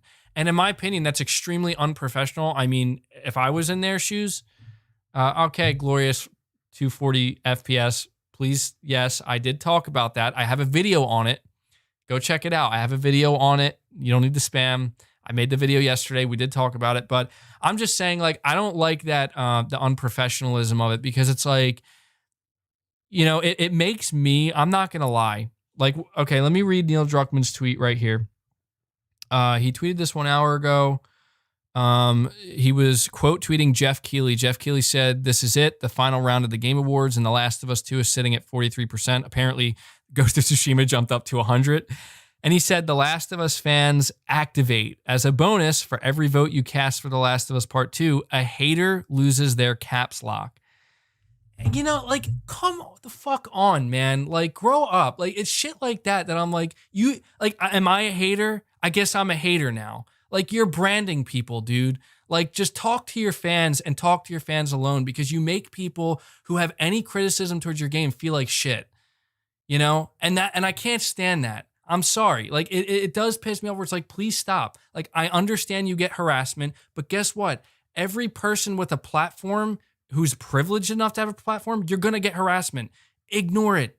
Just ignore it. Like, he's triggering me. Neil Druckmann is triggering me right now. Okay. I know it's a joke. But guys, come on. If you follow I had to unfollow him on Twitter, man. I had to, because he's just constantly feeding it. Like, dude, you are supposed to lead by example, bro. Like, you are in a huge position that he is very privileged to be there. I don't know, man. That's all. I just, he has effectively made it so that he has allowed the narrative to exist where if you have a criticism towards The Last of Us 2, you are a hater or you're harassing. And that's the problem I have. I'm not saying that we should go at him or like leave the dude alone. The only reason I'm not leaving him alone right now is because I just went on my Twitter. I don't even follow the guy, and he's showing up on my Twitter. What's going on? I'm losing my mind over here. I've been talking for too long. I don't know. Like, look, I respect art. Okay, I really do. I respect an artist's vision. I think that they should be allowed to do what they want. I just also think that if you're like, all I'm saying is this: if I were Neil Druckmann and I made those decisions with the game, I mean, at what point do you turn to each other in the board meeting or whatever, or the planning, and realize that like you're gonna, you're gonna piss a lot of people off, man. Like you're gonna get some hate, man. I mean, is that not obvious? I feel like it is. I feel like that's something that should have been like you should have seen that coming from literally a mile away. I'm not saying he deserves all the hate, not at all. I'm just saying like he kind of should have went in like, I don't know. He comes off to me sometimes as a guy who took a big risk, and he said that he basically just said like, this is what The Last of Us 2 is going to be. It's my vision. And he almost comes off as he just expected everyone to universally love it. That's all. And that's how it comes off when he acts like he's so surprised that there's people very upset. Like, dude, you could say cry more, whatever. I don't care. You want to downplay how people care about the game. Look, there are people who genuinely are like, were just upset. I was one of those people. I was genuinely upset about what he did to the characters of the game, the direction he took them. They're his characters. They're Naughty Dog's characters. They're not mine. I mean, I'm a fan, so that counts for something. I respect art. I respect any creator's vision. I just don't respect this idea that if you don't just universally praise it and love it. And I'll tell you right now, this is why I'm going to have a struggle watching I almost called it the Last of Us Awards, the Game Awards, because this is what happens, man. This is what they have created. They've created a divide, and you pick your side. You either love it and it's gold, or you hate it and you despise it. And that's not how I feel. I feel like it had good and bad qualities. I feel on a more personal level that the story really disappointed me and left a bad taste in my mouth. And I'm just upset that this is what they chose to do with the game and the characters that I loved. That's all. It doesn't mean I hate Neil Druckmann. Doesn't mean I hate Naughty Dog. Doesn't mean I hope the studio burns down or something. Like, no, but I hate what the conversation that it has led to. So, Brandon, you're saying you're saying poop smeared on a canvas can't be considered art, but at the end of the day, it's still poop. Can be considered art. My bad. You said it can be considered. Yeah, that's a good way of putting it, man. And yeah, that I think that sums it up perfect, man. Like, you can take. I'm not saying this is The Last of Us 2. I'm not calling The Last of Us 2 a turd. I'm just saying you can. You see the saying. You can polish a turd. It's still a turd. That's just the way it is. So, respect the work, respect the effort, respect the hustle. I guess is what it comes down to. Anyway, I do genuinely apologize for going on this long about The Last of Us 2. I'm sure, I think it's just appropriate because this week is the Game Awards, and I'm sure we're going to have more to say. But I just want it to be known that I think we're going to see some pretty exciting reveals at the Game Awards from both Sony and Microsoft. And one of those, I will be interested to see it's clear that Sony has more to say about The Last of Us 2. Or just the Last of Us universe in general. And I really, really hope that we get, I really hope we see the multiplayer for The Last of Us, because that is something I am still, yeah, you're saying some people just need to move the F on. I agree. And that's the thing is like, I am moved on. Like, dude, I haven't talked about the only time I've really talked about The Last of Us is in the podcast, and I am moved on. It's just that now that we're approaching the Game Awards and like the focal point, come on guys, it's the elephant in the room. The focal point of the Game Awards, there's two focal points, new announcements and The Last of Us Part 2. And my focus is going to be mainly on the new announcements. I expect that every single award will go to The Last of Us 2. And I suspect that, if you don't like the game and you have a criticism, then you're just a hater. So anyway, let me see. I'm going to end it. This is going on 3 hours. I do have, let me see here. Okay. Yeah. I think I covered all of the topics. Hold on. Yeah. So yeah, guys, that's pretty much all I have for you guys today. I hope you did thoroughly enjoy the podcast. We did a hell of a lot of ranting, definitely more ranting than usual, and we are over 800 likes. If you guys could hit that like button before you leave, everybody hit that like button. Maybe we can get it to 900 likes before this podcast ends. That would really help it out significantly. Likes really help with the algorithm. There was one last thing I did want to say before ending this, real quick. It was when I was talking about, yeah, sorry. You know what, dude? Yeah, I got to talk about this first. I apologize. There was one that last thing. I did skip over a topic. Metal Gear Solid movie. Not the movie, the game. There was one last thing I wanted to say about it, and that is, because a lot of people are asking me, they're like, dude, do you actually think Metal Gear Remake is going to show up at the Game Awards? Like, how confident are you? I want to let you know, I do not have any inside tracks. I do not have any inside sources. I'm not an insider of any sort. I know as much as you know. I think there's a 50-50 chance that Metal Gear could be. If it's real, I think it could be teased out. I think it could be. Because here, and I only say that simply because if it is real, it's clearly starting to leak out, and I think Sony wants to get as far ahead of it. Well, they can't get ahead of the leaks, but they want to nip it in the bud and basically say, okay, it's leaking. We just need to get it out there now. So I wanted to say that. I also just wanted to say that, guys, I don't know if you noticed, I streamed Demon Souls the day it came out, and that stream was a colossal success. Okay? I mean, colossal. Guys, like, that stream had more watch time than any video I think I've ever made, literally ever. And watch time is critically important. So I was just shocked. It's at like 75,000 views. It was a huge, huge success. I'm saying this because I streamed part 2 and it just didn't do well, man. Like it didn't do well. And I don't know what that means exactly. What that tells me, I'm only saying this to you guys because what it tells me, because people ask me all the time, are you going to start streaming more games?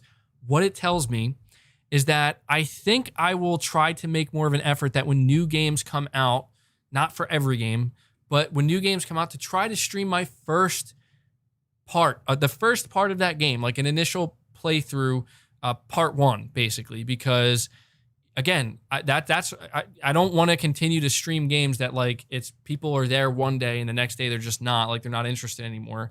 I get that. So, see, come on, dude. You're saying MBG, I don't give a thumbs up to bigotry and hatred. Like, are you actually implying that that's what I'm doing here with The Last of Us 2? Because that's not at all what I'm doing, man. Like, I don't understand how anybody could see it that way. But hey, I mean, everybody has their own perspective in seeing things. So, but yeah, when it comes to playing Cyberpunk 2077, there's a chance I may stream that. I just don't know. I don't know if I don't know if I'm gonna. So that's all. I gotta get off now. I've been talking too much. I'm losing my mind. You guys can tell. But I just want to say I want to give you guys a big thank you. Thank you to all my members. Huge shout out to all my members. Freeze Vamp, I'm sorry, dude. I'm gonna have to go. Was David's response harassment or a joke? It was probably a joke, dude. It was definitely a joke. If that was really him, it was 100% a joke.